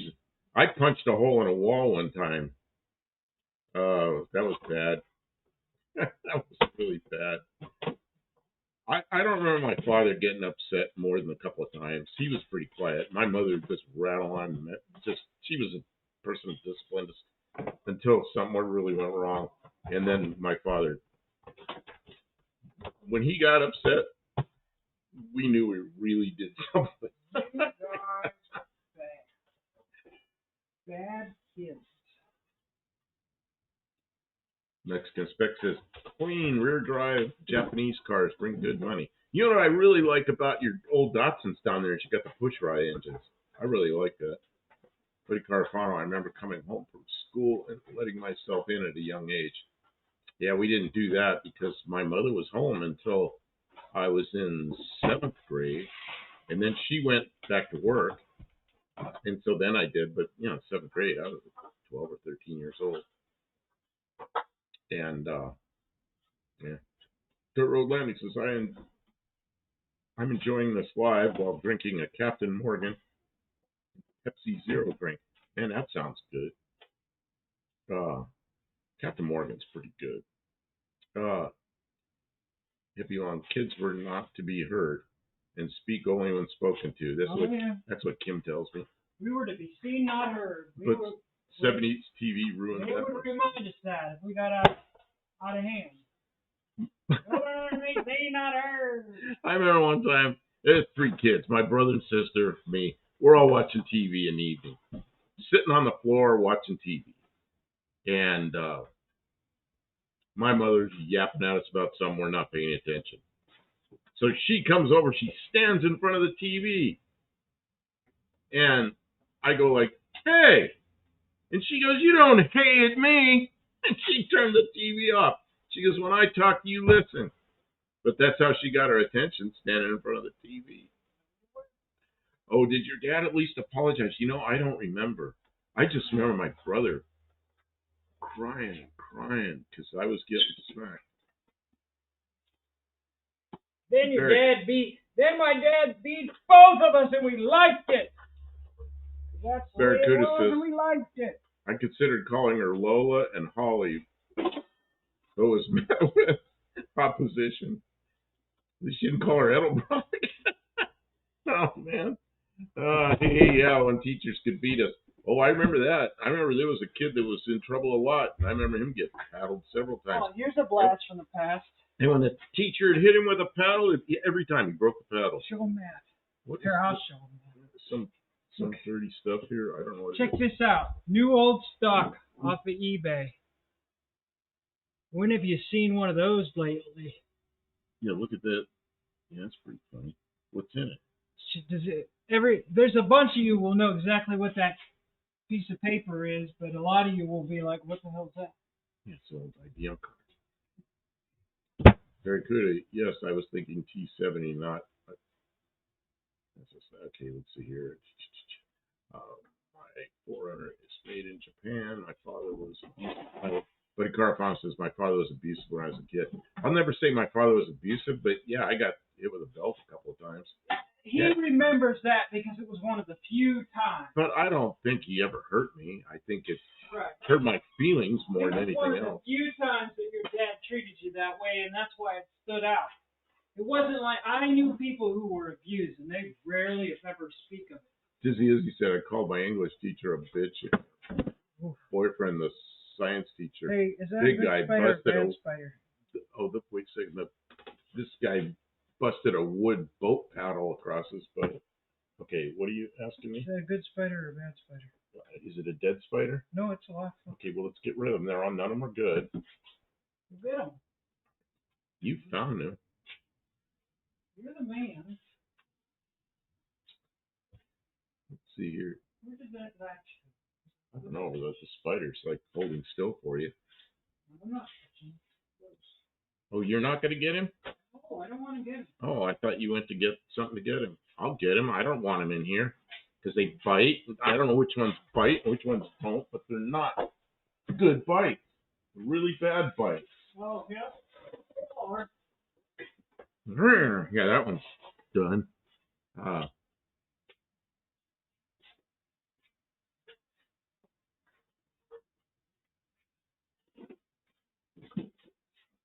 Straight well, at least he had dads. My cat says I'm ready to conversate for a few now. He got the hair all washed down the drain. Thank you for being here. We appreciate it. It gives us entertainment too. Tim says I used thousands of those cards. I started working in computer rooms in 1969. Oh yeah, you've seen them. Yeah, my father took a computer class, like in the 60s. He came home with stacks of these IBM cards.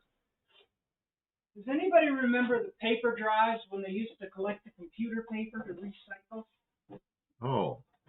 The papers with the computer paper that went back and forth like this. It had the holes on the sides. Yeah. I remember the guy that I worked for in Pennsylvania. He had a place in Pennsylvania, a place in Ohio. They were pretty close. There's like a 4-lane, like a highway that went between the two places. And we had a bunch of printers in the back of the truck, and we took off. And we're going down that highway, and you know that paper you're talking about, the holes that goes like this, back and forth. It's going out the back of the truck. And it's like 200-300 feet long behind the truck, and he's just laughing. He goes, it'll just follow us there. I wanted him to stop. I was going to get him. He dragged that all the way to the shop. Oh man. What was the W.C. Fields quote about small children? Small children shouldn't be hurt. I don't know.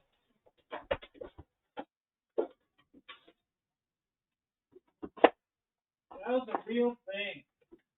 Izzy. My cousins called my mom the Dragon Lady. She could be vicious.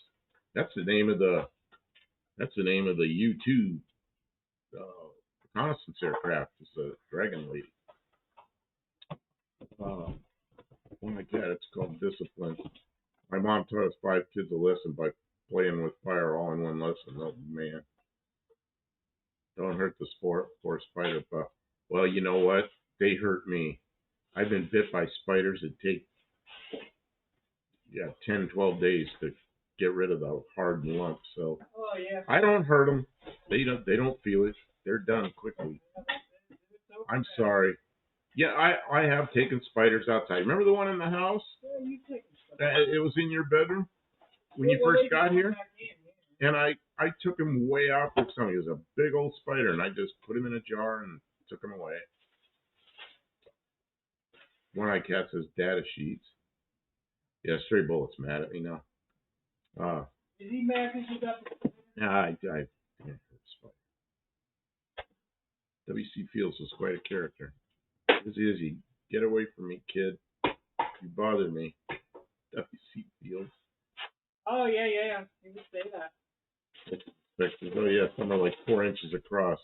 There's a fairly big one behind the toilet. They don't bother us. Is that spiders or mosquitoes?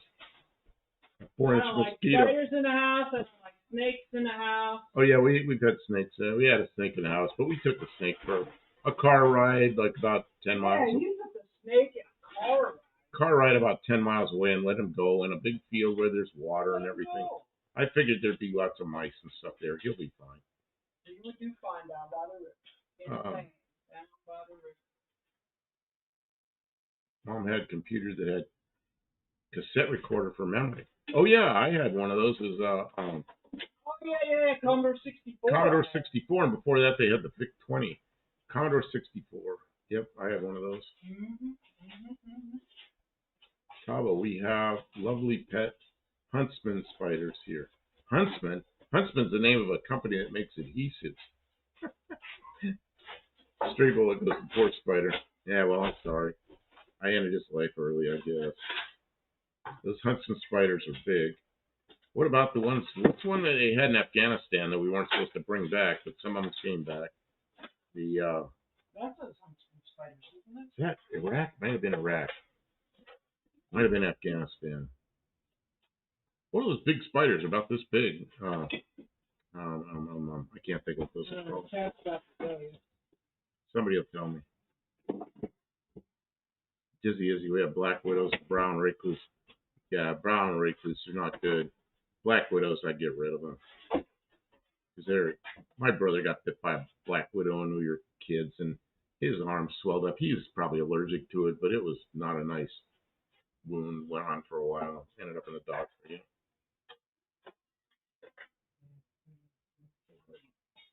Not good. Telus says, I have a working Commodore 64 with both cassette and 5-inch floppy. Man, I never had the floppy drive.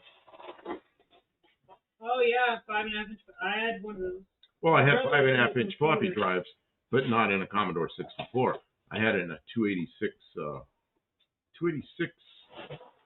I don't remember how fast that thing was. 286-33 maybe. Maybe it's slower than that.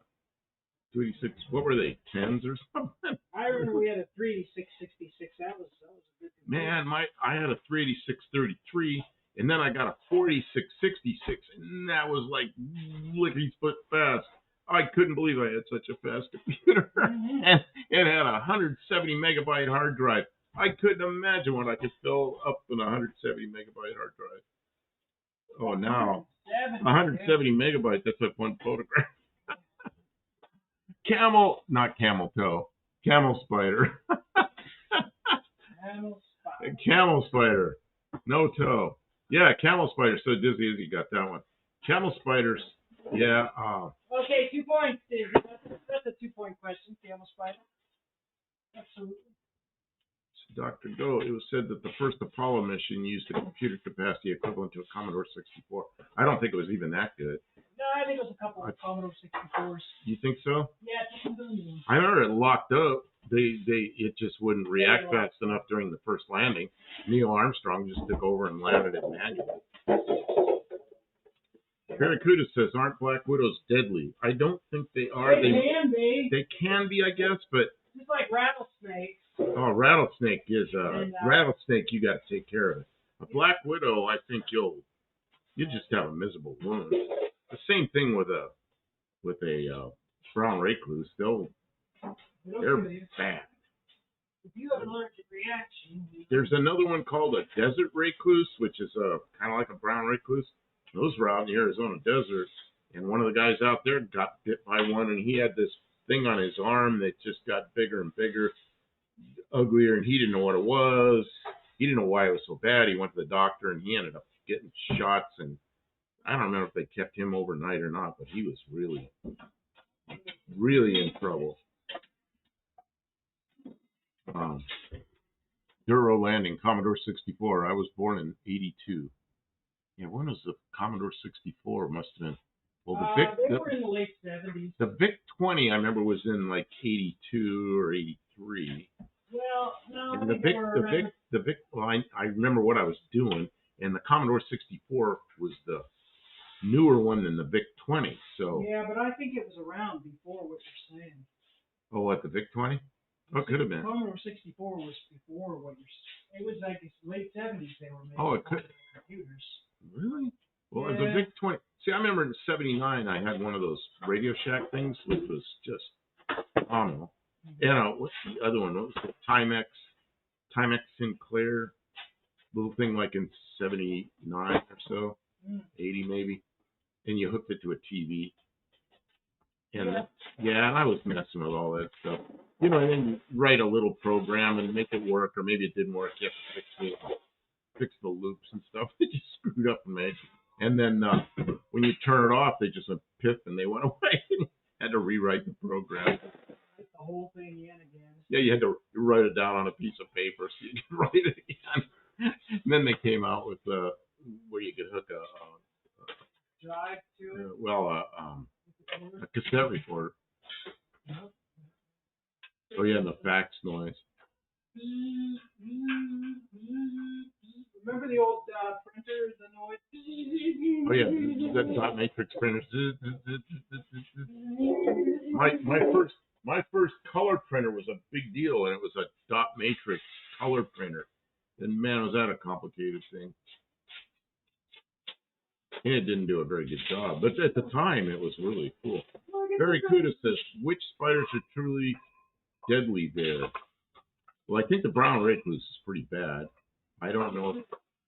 I think they really bad. You gotta go to the doctor and get some help with them. Black widows are they need them. And Clyde should beat them up. Yeah, out in Arizona, I always had black widows around. I just get rid of them because I don't want to crawl on them.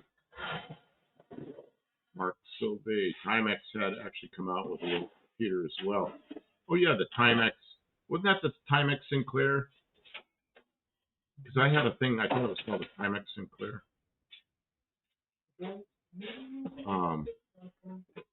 And then of course the one the TRS-80. There was one called a TRS-40 before that. A neighbor of mine got a TRS-40, and that was the first real home computer I saw. And she sat there and wrote a program for that did something randomly. And then they came out of the TRS-80, and everybody called it the Trash 80, but that was a pretty good thing, you know. Hippie Long says my first computer was a Commodore. Yep, my first good one was a Commodore. Well, my first good one was really a 286. I don't remember how fast it was. Might have been a 33, 286, 33. What was the one before the 286 that I never had? They, what they call that thing? It's like a 1080 or something. I don't remember what that was called. I remember that thing came out. And people were building their own computers and everything. And they were, at the time, really something. Then you did MS-DOS on it. And then they came out with, and now I remember the first Windows 3.1. That's when I got Windows 3.1. That's when I really thought I had it made. That was when I got my first CAD program. Man, then I was really. That's kind of when I went from computer as a hobbyist kind of thing to computer was something that I used every day. And I never went back after that. It's just it was. Back in the 60s, saw all those screens that NASA used to Cape Canaveral were just hard wires, no transistors or computers back then. Oh, it says I got a hold of one of those Sinclairs. Is Kim making room to bring both cars in for the race? Mine could go right now, except I want to put the CD in it. And I want to do the same thing to hers. I want to at least have it sitting on the seat, and I've got a magnet. Yeah, 8088, that's it. Oh, I couldn't think of what that was. Very good. I paid over $2,000 for my first VHS player in 1985. Woo! Well, I remember the big deal was you're going to go VHS or you're going to go Betamax. Betamax. My dad went Betamax, Oh, which was, the quality was higher, but it was not a good, they didn't license it for anybody else. All I want to know. Thomas says, I have a Tandy Radio Shack catalog somewhere around here somewhere. TRS-80 was $49.99 Australian dollars in '82. Oh my God!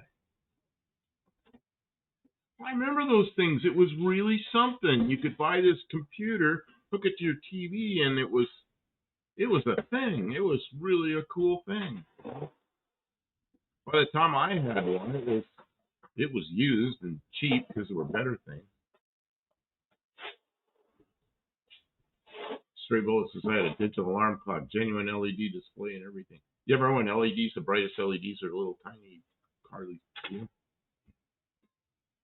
Izzy's out of here. Good night. Take care. Good night, Izzy. Did he sell his house? I don't know. He left.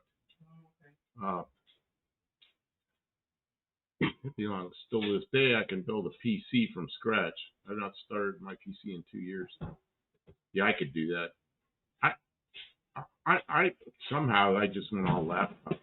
I've got a couple of them. I've got one with CAD on it sitting there under my desk. It's all dusty. I had to turn it on, and there's a monitor mounted to the up above my other monitor, and I could very easily. I wonder if it still turns on. I say very easily. Same price as a Ford Blazer. Yeah.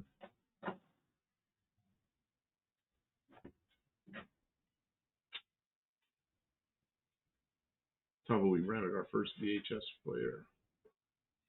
Buddy Carphone had a laser disc player. One of those big laser discs. Man, the first one of those I saw, I really wanted it. Man, what was there was a music video they were playing at the mall, and this must have been in the 70s, and it was a what was the I can't think of the name of the video. Yeah, but I remember those big laser discs. Those were cool. I wanted one, and of course I couldn't afford it. It was way too much money. What was that? What was that song? Another Brick in the Wall. You know, and that video was playing on one of those giant laser discs, and it was the first music video I'd ever seen. It was the first laser disc I'd ever seen, and the quality was good.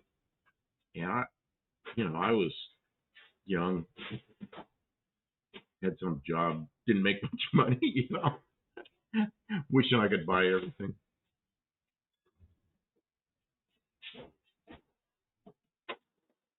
Tim says my wife still has her big video disc player. She must have 50 movie discs. Really?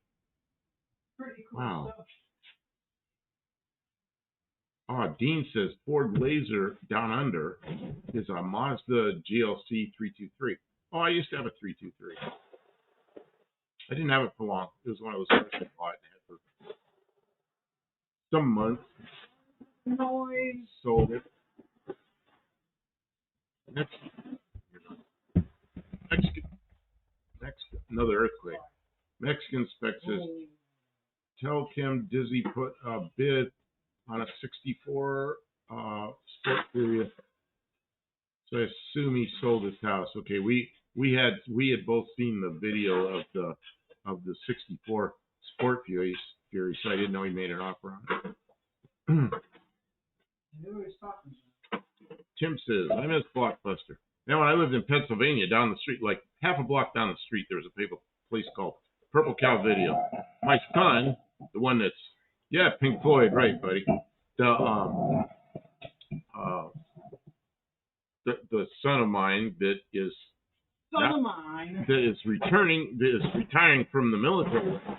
He was a little kid. We used to walk down there to Purple Cow Video and rent videos and walk back up the street. Man, you're noisy. I'm trying to get some work done. I don't think we need that air conditioner. Yeah. We should probably turn it off now that it's cooled off. Because it's just sucking up electricity. I ain't using too much because it shuts itself off. Barry Kuda said, my VHS came with 200 free video tape rental deal. Wow. Yeah, Pink Floyd, that was the first music video I ever saw. I still like that video. I like that video a lot. Steve Edwards, Breaker, Beth. Hey, you know what the next project is on my car? We're actually going to run the power leads back and put the that radio I bought from you. That's what I'm going to put in the Mercury, in the Z7, the Z split. Now I'll wake up Dean Stevenson because I said Z.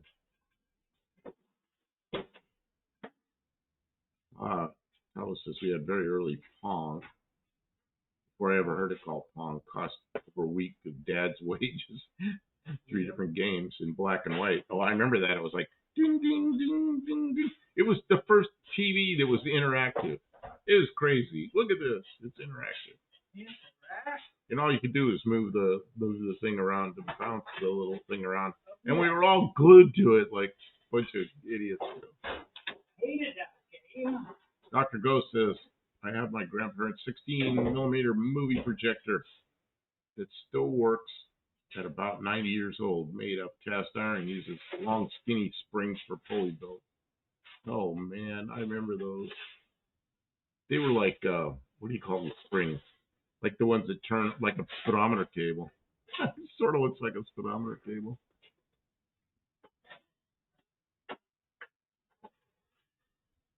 Dean Stevenson says the twin carb laser could do 52 imperial miles per gallon. Great way to save money. 1.5 liter, 10-to-1 compression. Man, I don't remember what size engine the ones we had. Because I had a 323 for a while. And It's when I was selling used cars. So I bought it at an auction, I guess. I don't remember where I bought it, but I drove it around for a while. Somebody wanted it, so they got it.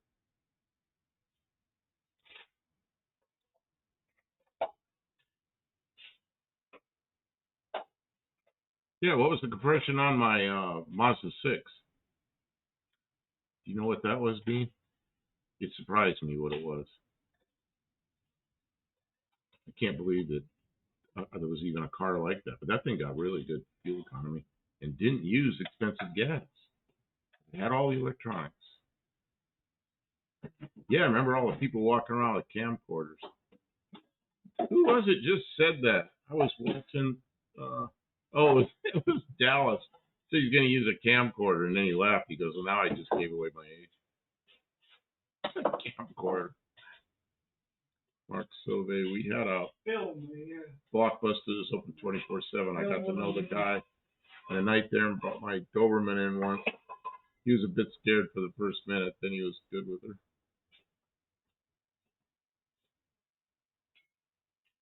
Boy, this opens it up. Check it out. Come and look. Yeah, Kim, you're really making a good thing going here. Okay, Mexican Spec just put up something. Dean Wiki, no cookie net. I don't know what that is. I'm gonna click on it. Oh, look, we can get to the machine. Well, I need you to.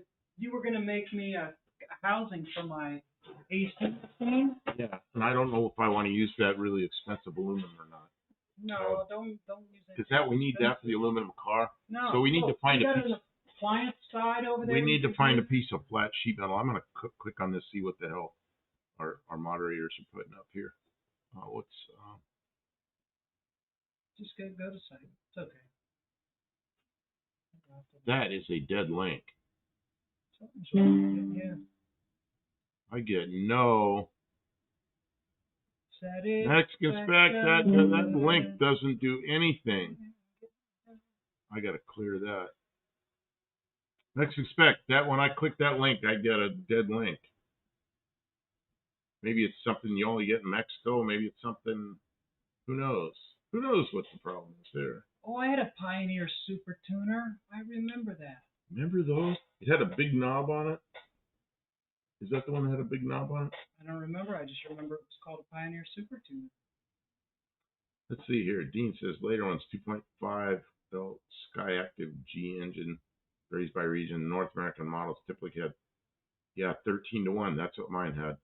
Although the global markets may use 14 to 1. Yeah, mine was 13 to 1. And that thing was good for always 37 or 38 miles a gallon, no matter how hard I pushed it. And if I put straight gasoline in it without any alcohol, it was always over 40. It was amazing. And if I took it easy, like drove along like 50, 55 miles an hour, and I did that one time because it was raining so hard that I had to drive that slow, I got like 43 miles a gallon, and it was alcohol fuel. I was amazed. I kind of miss that. That Ford Mercury will never do that. But I'm never going to drive anywhere near so much. It's a sad no cookie emoji. Yeah. It does for me, Buck. So it works for some people, not for others. And Mark Sauvé says dead here too. Okay, so it's a dead link in Canada. It's a dead link here in the U.S., or at least in Tennessee.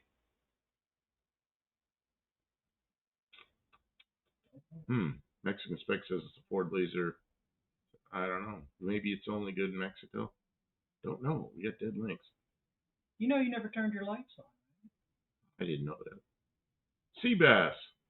What's my favorite beer? Man, we got on an alcohol discussion last week and it upset Kim. I'll talk about one thing. My favorite beer. Right now, my favorite beer is, because I don't drink much alcohol, a tiny bit once in a while. I like, what is that stuff called? It's Bush N.A. It tastes kind of like Bud Light, but there's no alcohol in it. So, but I don't want to get on a big old alcohol discussion. And I forgot to turn on my lights. Do I look any better with the lights on?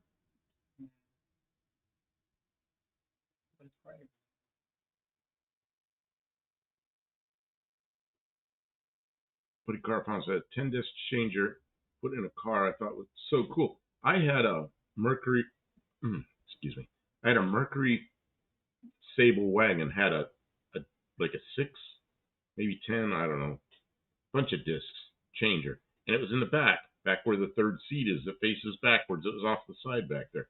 You go back there and load it all up, and then up front you could change discs. But it was way in the back of a station wagon behind the back wheel, so when you went over a bump, it'd go and it'd skip. What a piece of crap that was! And it was whatever Ford put in their cars factory. So I didn't like it a lot.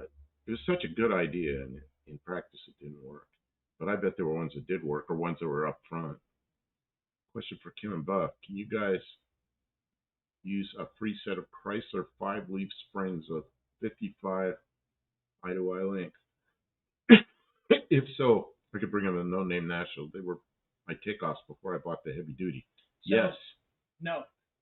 I mean, what you mean? Why? Not necessarily. The FJM are going to be a longer span and maybe even a wider spring than anything that fits on our vehicles. We're going to build some. What did you write here? What did you call it? The rat rod? I mean, okay, so we might be able to use them, but there's nothing that we have lined up specifically that they'll fit on. So don't overload your vehicle just to bring them. Okay, so yeah. If they fit easy, bring them. But otherwise, okay. Let's see what happened here. I'm going the next link that Mexican Spec sent, and it is broken as well. They are not working. Whatever those links are, we are not allowed to see them in the U.S.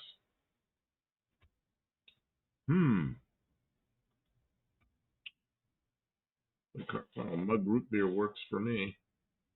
Oh yeah, I'm a root beer person. I like A&W root beer a lot, and I like all the other brands almost as much. Josh Holman, I took apart a car CD changer one time. Just wanted the motors out of it. Found out that it was a CD changer when I took it apart. Interesting. How would I bring them back? What, the springs? In the trunk of my car. They're just leaf springs.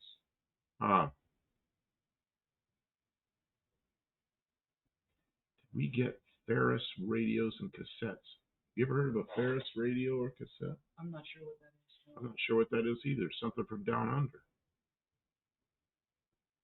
Tim says, time to let the dogs out and go to bed later. Take care, Tim. I think it's the Wikia in the link that's the issue. Oh. Something there is not working, Mexican Spec. Okay. I want to see what you've done. And you wanted me to do something. Man, look at all the room we have. Trying to make it comfortable and workable. It keeps getting better. Every time we do a project, you clean up. Well, it gets really bad. And then you clean up the project, and then you make it a little better. And you make it a little better, and a little better, and a little better. And then we wreck it again, and then look at this. I mean, we got crap piled on the shear and stuff under it, so it won't work, but it's close. And the brake, I can walk right up to and use it. Just take paper towels off the handle. And it's workable. Yep, and the file cabinet's off into a different corner. Oh yeah, we got a lot of room over here. And the Chevy engine's pushed a little more in the corner, so we have more room to work around this. And I can get at the red cabinet again. It's been like 6 months since I've been able to get it. Well, there was so much stuff packed in here, I couldn't make space. Okay. Remember one time we could put a vehicle in that bay and in this bay, and then it got worse, and now it's better again. Okay, couple things here. Dr. Go says, if you want them, have Kim contact Mrs. Go. And I will send you pictures of dimensions so you can decide if you want or not. Okay, I'm sure they'll fit in the back of the car. And then Mexican Spec says, why is Kim off screen? Because he's sitting way over, and I can't sit beside him. He's got stuff piled around him. Buddy Carfano says, remember Dolby noise reduction? Cassette replayer? I sure do. Hippie Long says it's the tariffs. We need to insert 25 centavos. That's right. Yeah, Dolby was groundbreaking. Dolby was groundbreaking technology.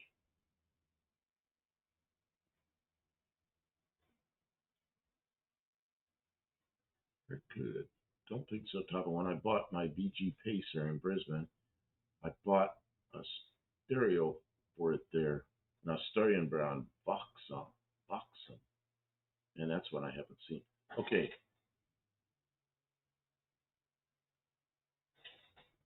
I'm gonna take a break. You can sit over here. Are you doing okay? You look like you're worn out. Of course, you've been running. You came up here and did some cleanup. You went to a meeting. You came back up here and you're probably worn out.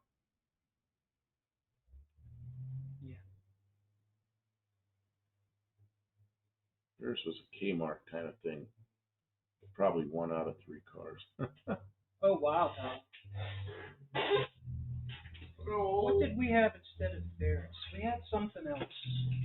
What? They branded it as something else. Oh, there were some cheap brands. Yeah. It wasn't Ferris. I never saw I can't Ferris. think of what. And if it was the cheap brand, I would have seen it here because everything I did was cheap. Is it live or is it memorized? Dolby. Yeah, there was a button. Do you want the Dolby noise reduction or do you not? Ooh. Thanks for being here, guys.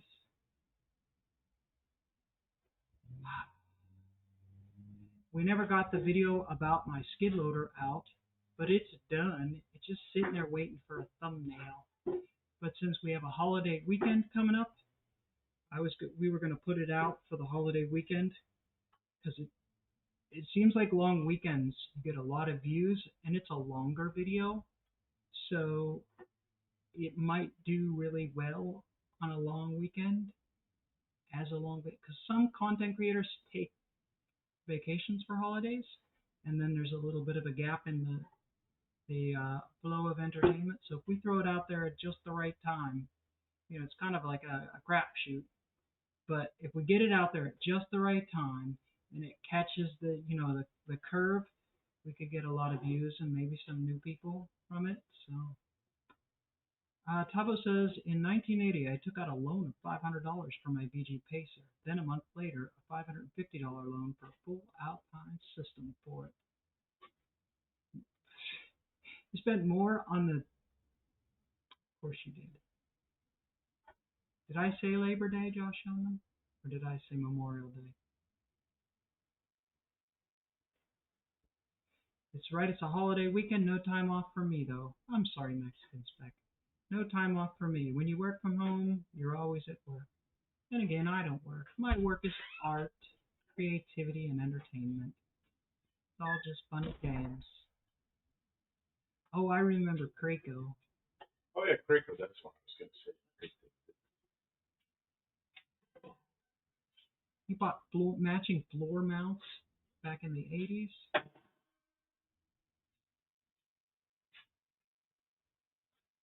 Hippie Long says he worries for Mexican Specs countries because things there are volatile. They're volatile here, too. Some crazy stuff going on here. Politically and economically, the world is in upheaval. Well, this needs a pressure wash. It does. A lot of these wrenches are in the toolbox. Yeah, I'm thinking this is a good thing to clean out and make into something good. But this is a filthy mess right now. Yeah, I mean, we can put it back on the shelf and worry about it another time. We've got plenty of wrenches. I don't know where we got this. Somebody gave it to me, or it was underwater or something. Yeah, it was in a big pile of stuff, and it was all just strewn about, and I just had to put it on the shelf. Where do we want to put it? Stray Bullet says, is there any piece of electronics that you haven't taken apart? I'm taking apart what? Oh, we've moved something here. Let's see. Where's all our... there was a thing here. It had all the soaps and stuff on it, spray soaps. Oh, that was the toolbox. The toolbox is moved over here, so they're over here. Okay, it all makes sense. Oh, I did not realize that the Mexican post office had suspended service to the U.S. to figure out the tariff situation. Ooh, You're kidding me. that's what Mexican Spec says. Oh my God. You know, it shouldn't be that hard because every country except the U.S. had tariffs. Every country, and I'm not kidding, every country except the U.S. Those, what's that? 194 other countries had tariffs, and they can't figure out what to do with the U.S. Maybe it's just our system, and they don't know how to deal with it. Well, they're mad. They want to continue to take advantage of the United States, and now the system has changed. They don't like it. Where's this? It's not. I'm just. Oh, yeah. Yeah, everybody's all butthurt because the U.S. finally came around and had tariffs. I dealt with it for years and years and years when I was selling airplanes. I hear all the time how, tariffs are destroying, this is horrible, this is the worst thing ever, U.S. is doing tariffs, how wrong is the U.S. for doing tariffs? Like, all these other countries have tariffs against the U.S. Well, it's just, I was, my responsibility, one of my responsibilities at that airplane factory was international sales. So I'm so aware of this from the early 90s through the mid 2000s when I had that responsibility. And so everybody I dealt with had tariffs. Good night, Mark Savet. He has to go. Everybody. So, you know, I don't know why it's so hard for people to deal with. Josh Oman. I don't know if I think the best thing would be nobody has tariffs, but that's not going to be the way it is. You know? Josh Oman, those are all things that I have also ripped apart. That's how I got so good at fixing things is I take apart broken things and see what makes them tick, see what makes them stop ticking. So we've got all these. Oh yeah, so that's what it is. Tavo says it's to handle the collection side because they don't know how to do it yet. Yeah, I guess. I don't know. I mean, how do they do it with everybody else? So I guess it'd have to be the U.S. system. Well, yeah, if they're shipping stuff into the U.S., it would be the U.S. who. Yeah, it's the U.S. who needs the money. Yeah, and it's where and tariffs are where it enters the shipping, not where it's received. Like when stuff leaves China, the tariff is figured at the point where it goes on board the ship. So it has to be figured at that end. I don't know. So he's right about that. Is it a logistics problem or is it an attempt at political bartering? I don't know, and that's beyond me. Above my pay grade. Buddy Carpano, so went from Walkman to Discman to iPad, all outdated now. Man, I remember Walkman. I had a Walkman. Actually, I don't think I had a Walkman. I had a Walkman clone from some other, something that wasn't a Walkman, but it looked like it.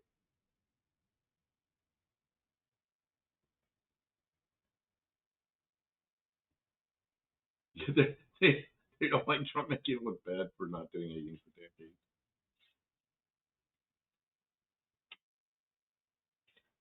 Yeah, and Mexican spec. You know, on most goods that come in, like let's say something comes from China and it goes into a container, and it's a huge number of some small items, the tariff gets paid there or gets figured there. And by the time it gets all the transportation moved around warehouses and everything else in the U.S. and everything, it becomes a much more expensive item, so the tariff's this big. The person it really hurts is somebody like Mexican Spec that's shipping one big item in, and there's no markup on it. You know, he gets hit with the whole damn tariff, you know. But yeah. Pick your top three. My top three. They don't have to be in order yet.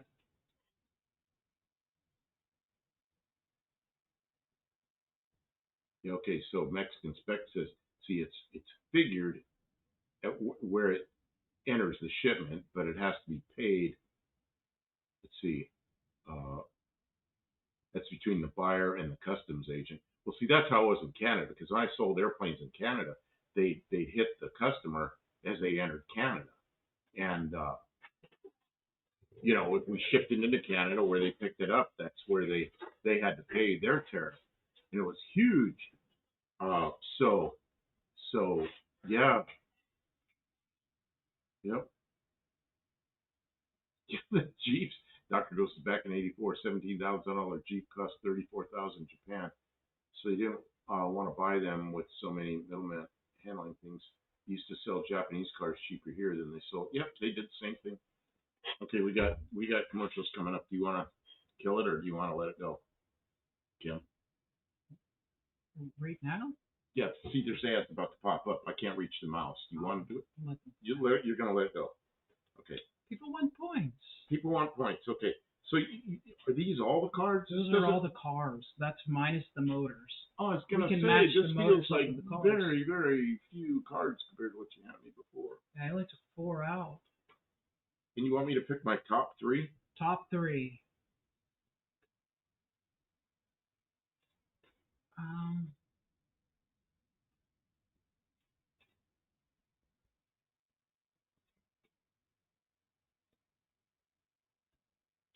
I don't know if you want to do what I want to do with this. Talo says tariffs are the only reason Australia had a car industry at all. Well, you know what though? I don't know how it was in Australia. I know New Zealand, there was a tariff, but it wasn't huge because there was one year I sold more airplanes in New Zealand than I did in the U.S. And the U.S. is really our biggest market. So, but there was a tariff. I just don't think it was huge. Now in Australia, we sold very few airplanes, but we in New Zealand we had a very strong dealer, a guy that was really a go-getter. In Australia, we never had a dealer like that. So I don't know if it was the lack of a good personality for a dealer, or if it was a higher tariff. I really don't know what the thing was in Australia. I probably sold 3 or 4 airplanes there over the years, which is nothing. You know? Mexican Spec got a Corpora.official.com. That's a sport model of the Seat brand. Seat. Seat is a Spanish from Spain car. Oh, okay. Sweet. That makes sense. A car commercial. Okay, 2 points. They're getting car commercials. Chevy commercial, Dr. Go, you get 2 points. They're trying to switch him over from Chrysler. Buddy Carfano's putting in his vote for his picks for what his favorite stuff is. Oh, here, look what I got. Look what I got. Okay, let's see if they match up. Buddy Carfano picks are 1 Ute, 2 Studebaker, 3 Spitfire. Man, does he get points for this? No, because we didn't ask them. I was asking you. Oh, look at this. That's the 3 I picked.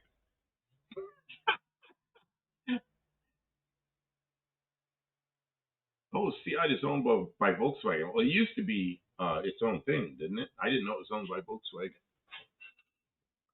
I remember guys that got deployed back when I was in the Air Force, which is in the 70s. And there was one friend of mine that ended up in Spain quite often. And he'd get a taxi, and it was always a Seat. Oh, Seat is owned by Seat. He says, say it. Tavo says down here we pronounce it, say it. Oh, it could be, say it. Because my friend would look at whatever it said on the steering on the Seat. So, yeah, I bet it is say it. I bet that's what it is. Okay, so these are the 3 that I picked. That doesn't mean that's what we should do. No, those are your choices. These are my choices. Well, are you going to have to fix the Dart and Fairmont when you get back first? Oh, well, you know, that's the... Oh, it's called a Seat there? I would think it's a Seat. Mexican Spec. Seat. Please don't tell us about the reality of reality. We don't want to think about reality. What's that? Oh, now we're going to have to fix the car when we get back. You know, that's the thing. We're going to have big projects, but then we have little projects in between. And the little projects always have to be done. Otherwise, you got like a 6-month project and you're waiting to change a flat tire. You know, no, you change the flat tire first. So, you know. See, the thing about this sorting, right, is these are hard decisions. In my mind, I want to do it all. But like, well, it's like here, Tony, UTG.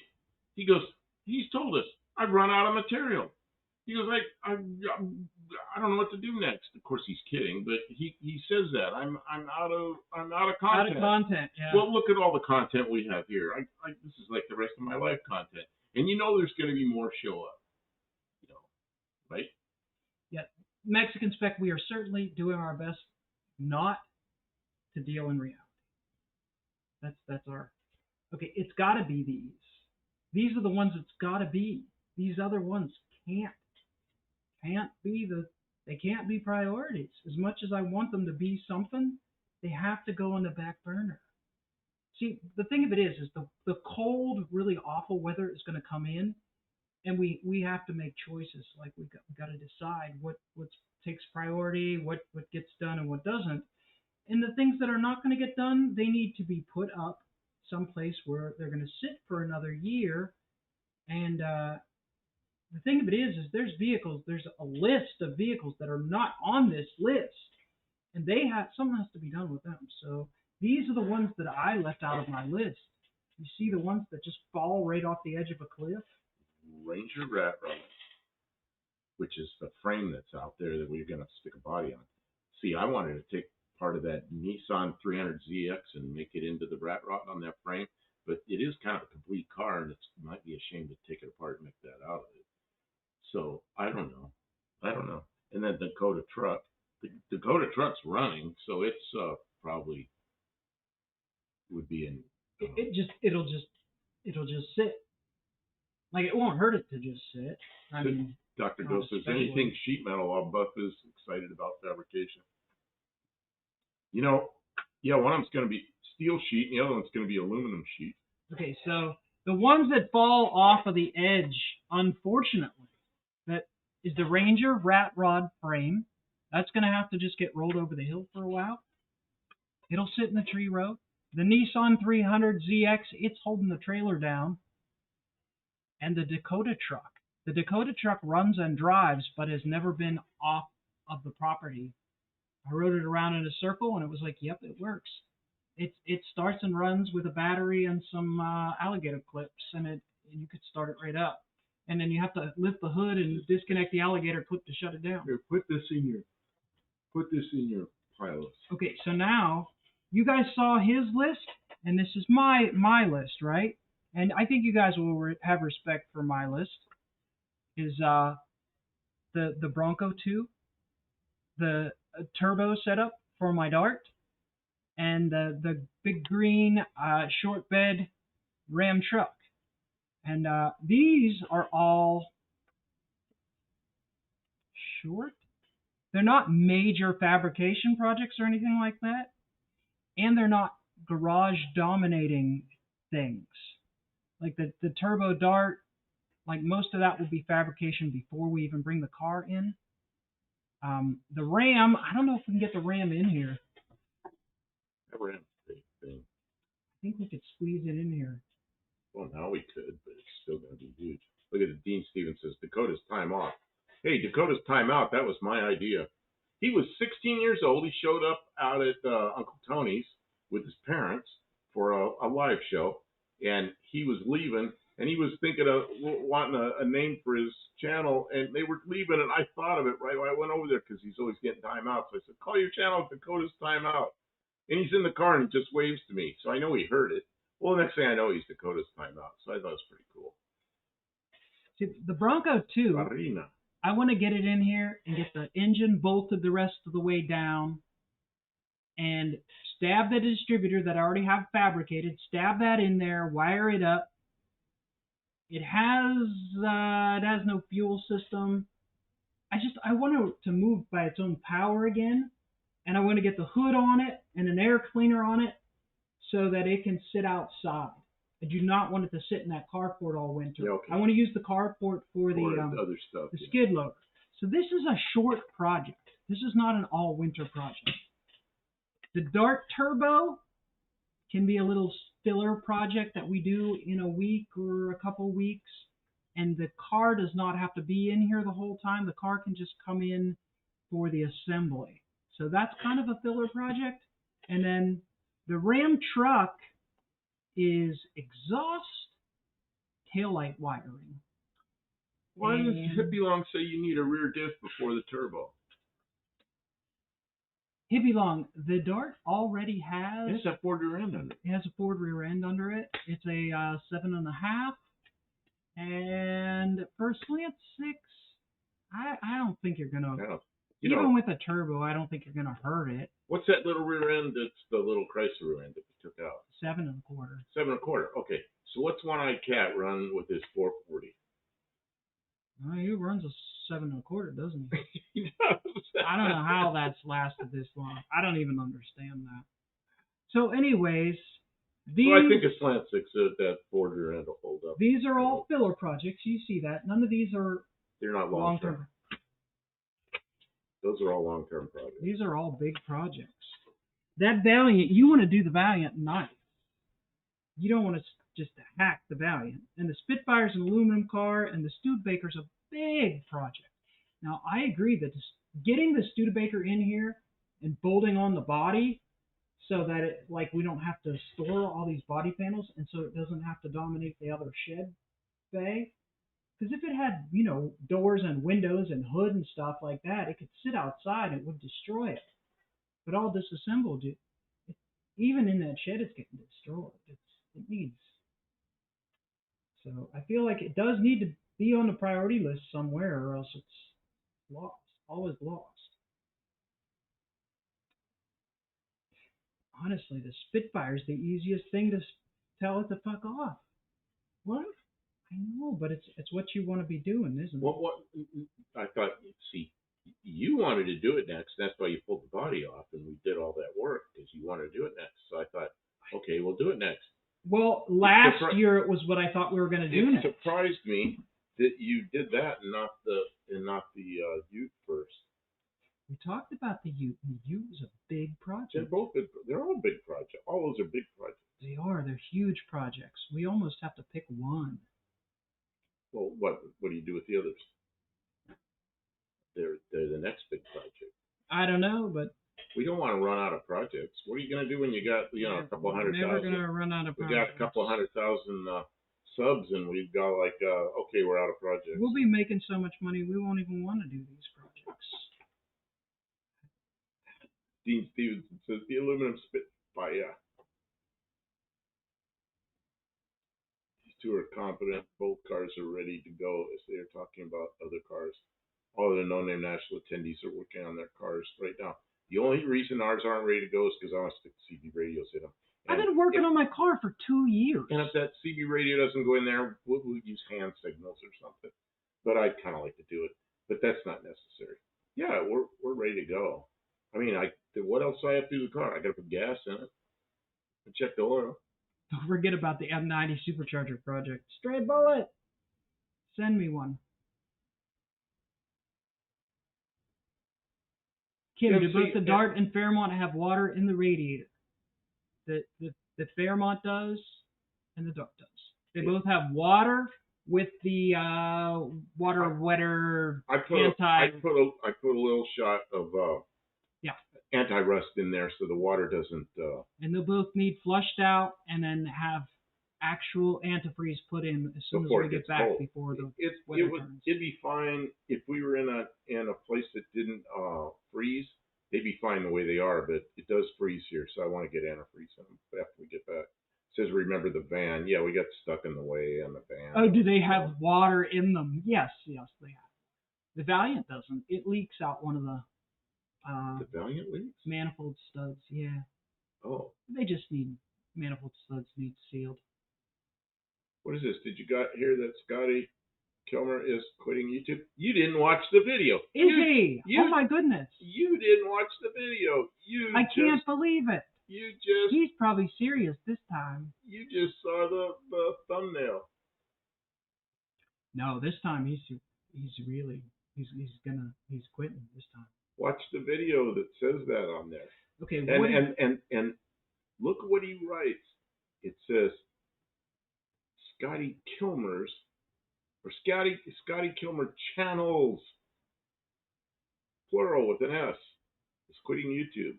By the way, both cars look good. Thank you. I wish my car was like I see how bad my car needs painted, but a nice paint job, the time and money for a nice paint job on my car is just not. I don't know if it'll ever come. Should I do the spoiler on Scotty Kilmer, or should they go watch this video? Don't watch Scotty Kilmer. It's so sad the way he's gonna have to quit YouTube. That's right. We're gonna have to pick up the slack, and it's not gonna be easy. Scotty Kilmer leaves some pretty big shoes to fill. There was some water in the pan. There was water. There wasn't enough. Oh, Scotty Kilmer has been doing this since '08. Yeah. Wow. That's why he's so big.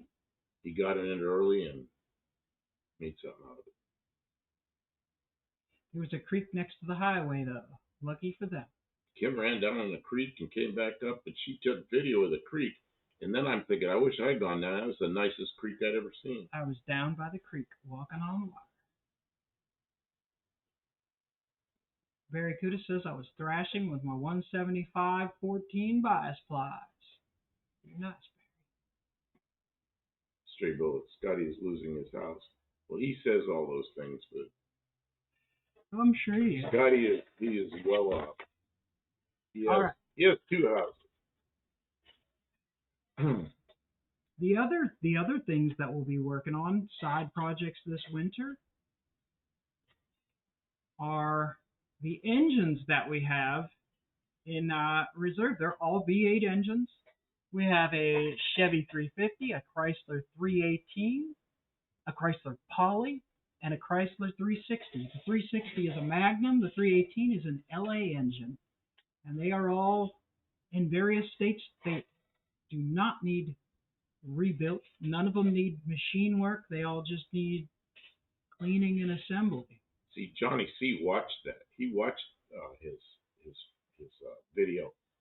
Mm-hmm. There, he showed AI channels that looked so much like him, and the AI voice sounded like him enough that people thought it was him.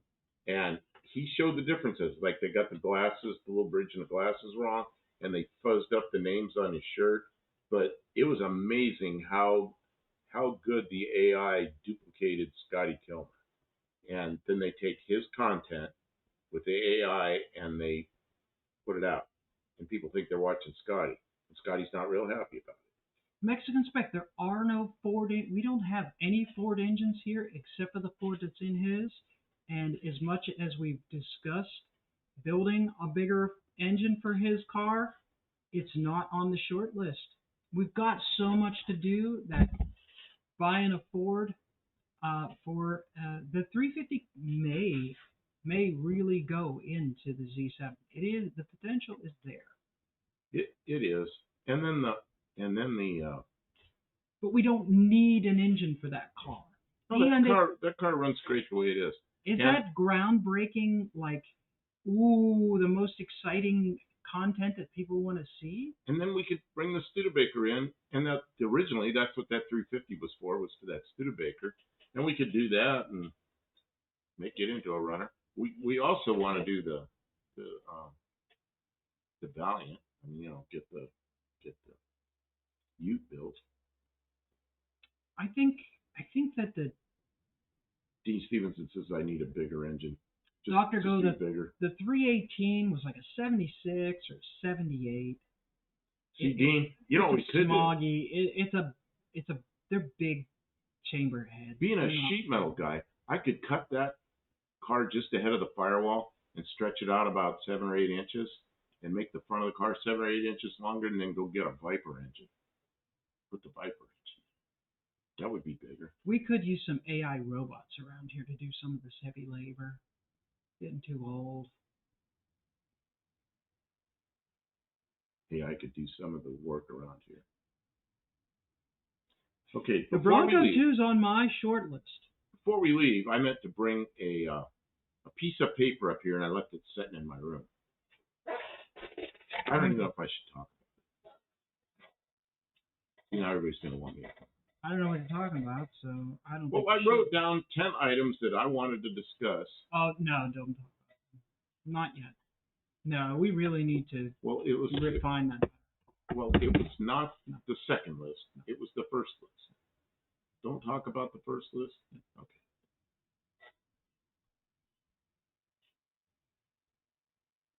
Tavo says slant six everything.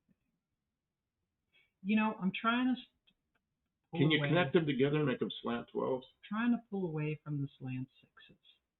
Thing about slant sixes is that's 1960s technology. 1950s.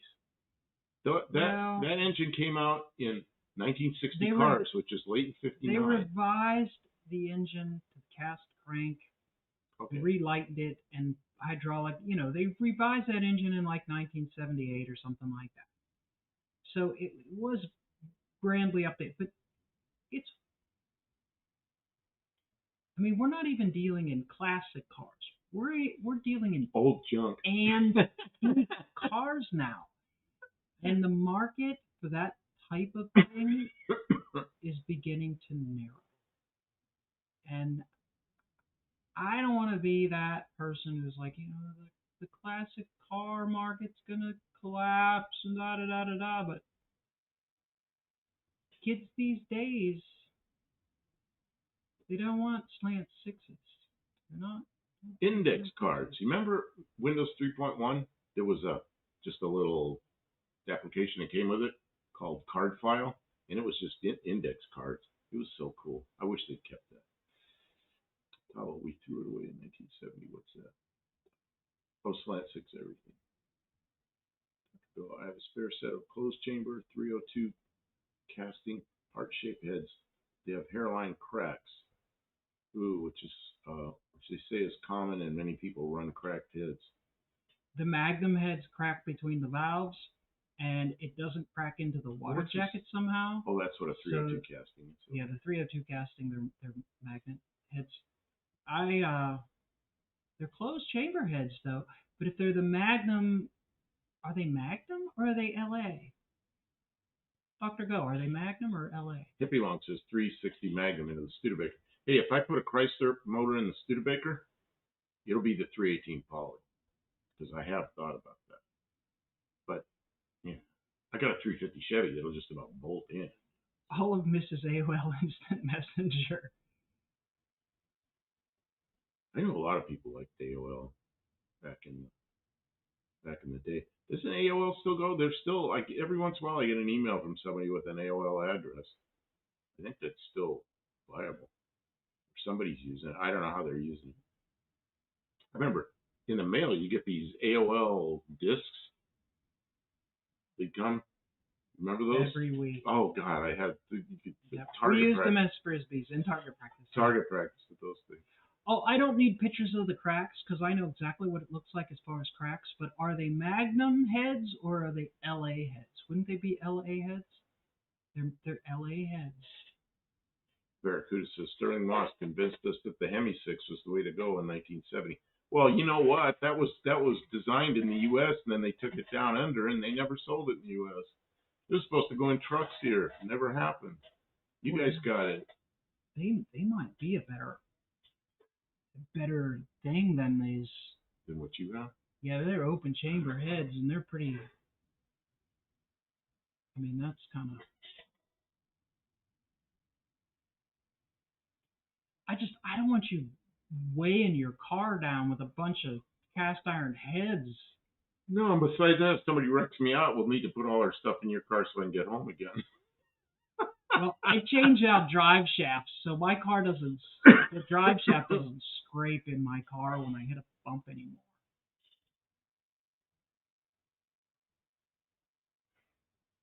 Well, Kim, we're 2.5 hours into a 2-hour live stream, whatever you want to call it. Free coasters, yeah. Did lots of those. Target practice, like with frisbee kind of target practice. They already had a hole in the middle, so you couldn't shoot at. Tahoe probably was 15 hours. But what's that? I mean, 15 hours was like download one picture, turn your computer on. Oh, You couldn't use your home phone while it was dialing in. oh, I was like dial up. When I was first online, I had to pay long distance for dial up. So, and then a local company put in dial up, and man, I was so happy to get that because before I had to be really careful. I'd be on dial up just for a few minutes and then shut it off because I was paying for long distance. Remember long distance calls? Forget all about that because we just have like our phone. We can call everywhere for free. Dr. Go says it's not too much weight. He has the valves and springs too. Wow. We're gonna have to think about that. The only thing I do need is a set of manifolds. Oh, the exhaust pipe. You have air shocks. Would they fit in a body? Oh, because I need those on What's start. this? Air shocks. For what? He Oh no, he's talking about on his car. Oh, that's right. He has air shocks to keep his car from bottom. Not I'm air shocks also to thinking give my away. car Air shocks. because I got to get him home. You know, I was thinking about servicing that trailer, and then we could take the mini bikes in the trailer, and then we could bring Which stuff home. trailer? My little one? Yeah. The one we cut apart. Yeah. It's just like a little pickup now. It's just a little flatbed, like mower trailer. Like a pickup, yeah. Yeah. Yeah, we have to put a hitch on something. Oh, that was it. I would have had to put a hitch on my car. That's where the big issue was. Crap. And that trailer has a lifetime license plate. Well, you don't even need a license plate. Well, you don't need a license plate on a trailer under 24 feet in Tennessee. 16.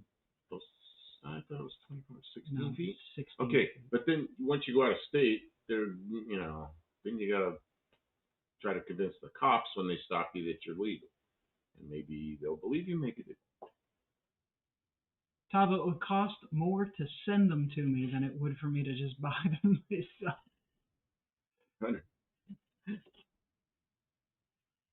Ship them one at a time. Can't you put them in an envelope? I mean, to me, And then you're gonna have to pay the tariff.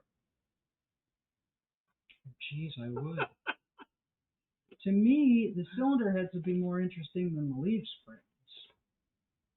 With air shocks in my car and heavy duty leaves, my car is like a truck. You know, that was the biggest surprise I had at No Name Nationals. You pulled up in that thing. Look at that. Yeah. Dr. Go, you had that car loaded down, and it was sitting just normal. It didn't care. So, yeah, your shocks and springs work really well on that car. When I got that trailer, I was in Arizona, and I registered it, and they said, and Arizona registration is always cheap. It was like, $10 and stuff. So I got the trailer, and I didn't think it was going to be anything because it's a little trailer. So the woman goes, it'll be like $285. And I went, go? What? And she goes, yeah. She goes, it's lifetime. And so I paid it, like, heart failure. But now here we are. I've had that thing for almost 10 years. So, yeah, I just put the Arizona plate on it, drive it around. The Arizona plate's right, it's in this toolbox. Right. I got to figure out what to do. Those A-body springs are super, super light. You can't really carry anything in the trunk, and Well, we've got another set of A-body springs over here somewhere, don't we? Yeah, we do. Yeah, we do. Maybe we can take them apart and build like mold more leaves or something. I don't know. Perhaps. Yes. What'd you call it? I said perhaps. Oh, perhaps. Perhaps. Okay. I think you're whooped. I think I'm getting there. A single airline for each shock is best. Yeah, because then you can, like if you're racing, you can put the weight on the right rear, or you can don't do a lot of racing. Or you can, or when you put real heavy shit in one side, you can put a lot of air over it. My Chevelle had air shocks in the back. Surprise. Back in the 70s, a 66 Chevelle with air shocks, of course. I'd run them way up, put something heavy in the back, and then I'd bend the I bent the mounts for the air shocks. That tells you got too much weight. It's just like I got stopped in California with a tow dolly. I had an Oregon plate on my Ranger. I told him Oregon doesn't plate dollies, and he said we will go with that. California That templates everything. Well, here's the thing. Here, when I'm running a tow dolly, you're supposed whatever vehicle you had an empty tow dolly. Yeah, empty tow dolly here. There's no plate, but whatever you've got on the tow dolly, it has to be current. If it has wheels on the ground, it has to have. Ground. Yep, it has to have current plates.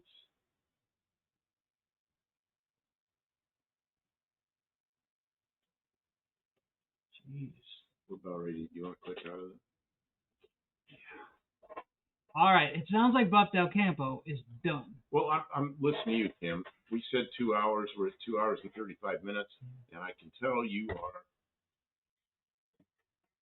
Yeah, I appreciate you guys You're sticking welcome. around and participating in some of our planning and discussion and talking about what's coming Oh, there's something. And different ways of doing things. There's a repair you have to do to your car before you go. The fuel filter. You have to install a fuel filter. You know what? No, I'll probably just throw it in the trunk, and if the tech guy says I need it, I'll put it on at the event. Okay. I'm not too worried about it. Okay. You don't get air transferring from one side to the other. Yeah, that's probably a bad idea. Yeah. Interesting. I don't know. I know you're not supposed to put a whole bunch of. You're not supposed to get real dependent on the air shocks on an A body because the frame and the structure of the car is really not meant to be supported by the shocks. So. Put a car on. Put a fork in the. Yeah, some other people are done. Thank you, Mexican Spec, for being a moderator and being here. Guys, make sure you're checking out Mexican Spec's cars on Instagram and his website. And we'll see you guys on Saturday night. See, I can use this hand now. I'm not slapping Kim in the face. We'll talk about it more on Saturday night. We'll try to have answers. Thanks, everybody.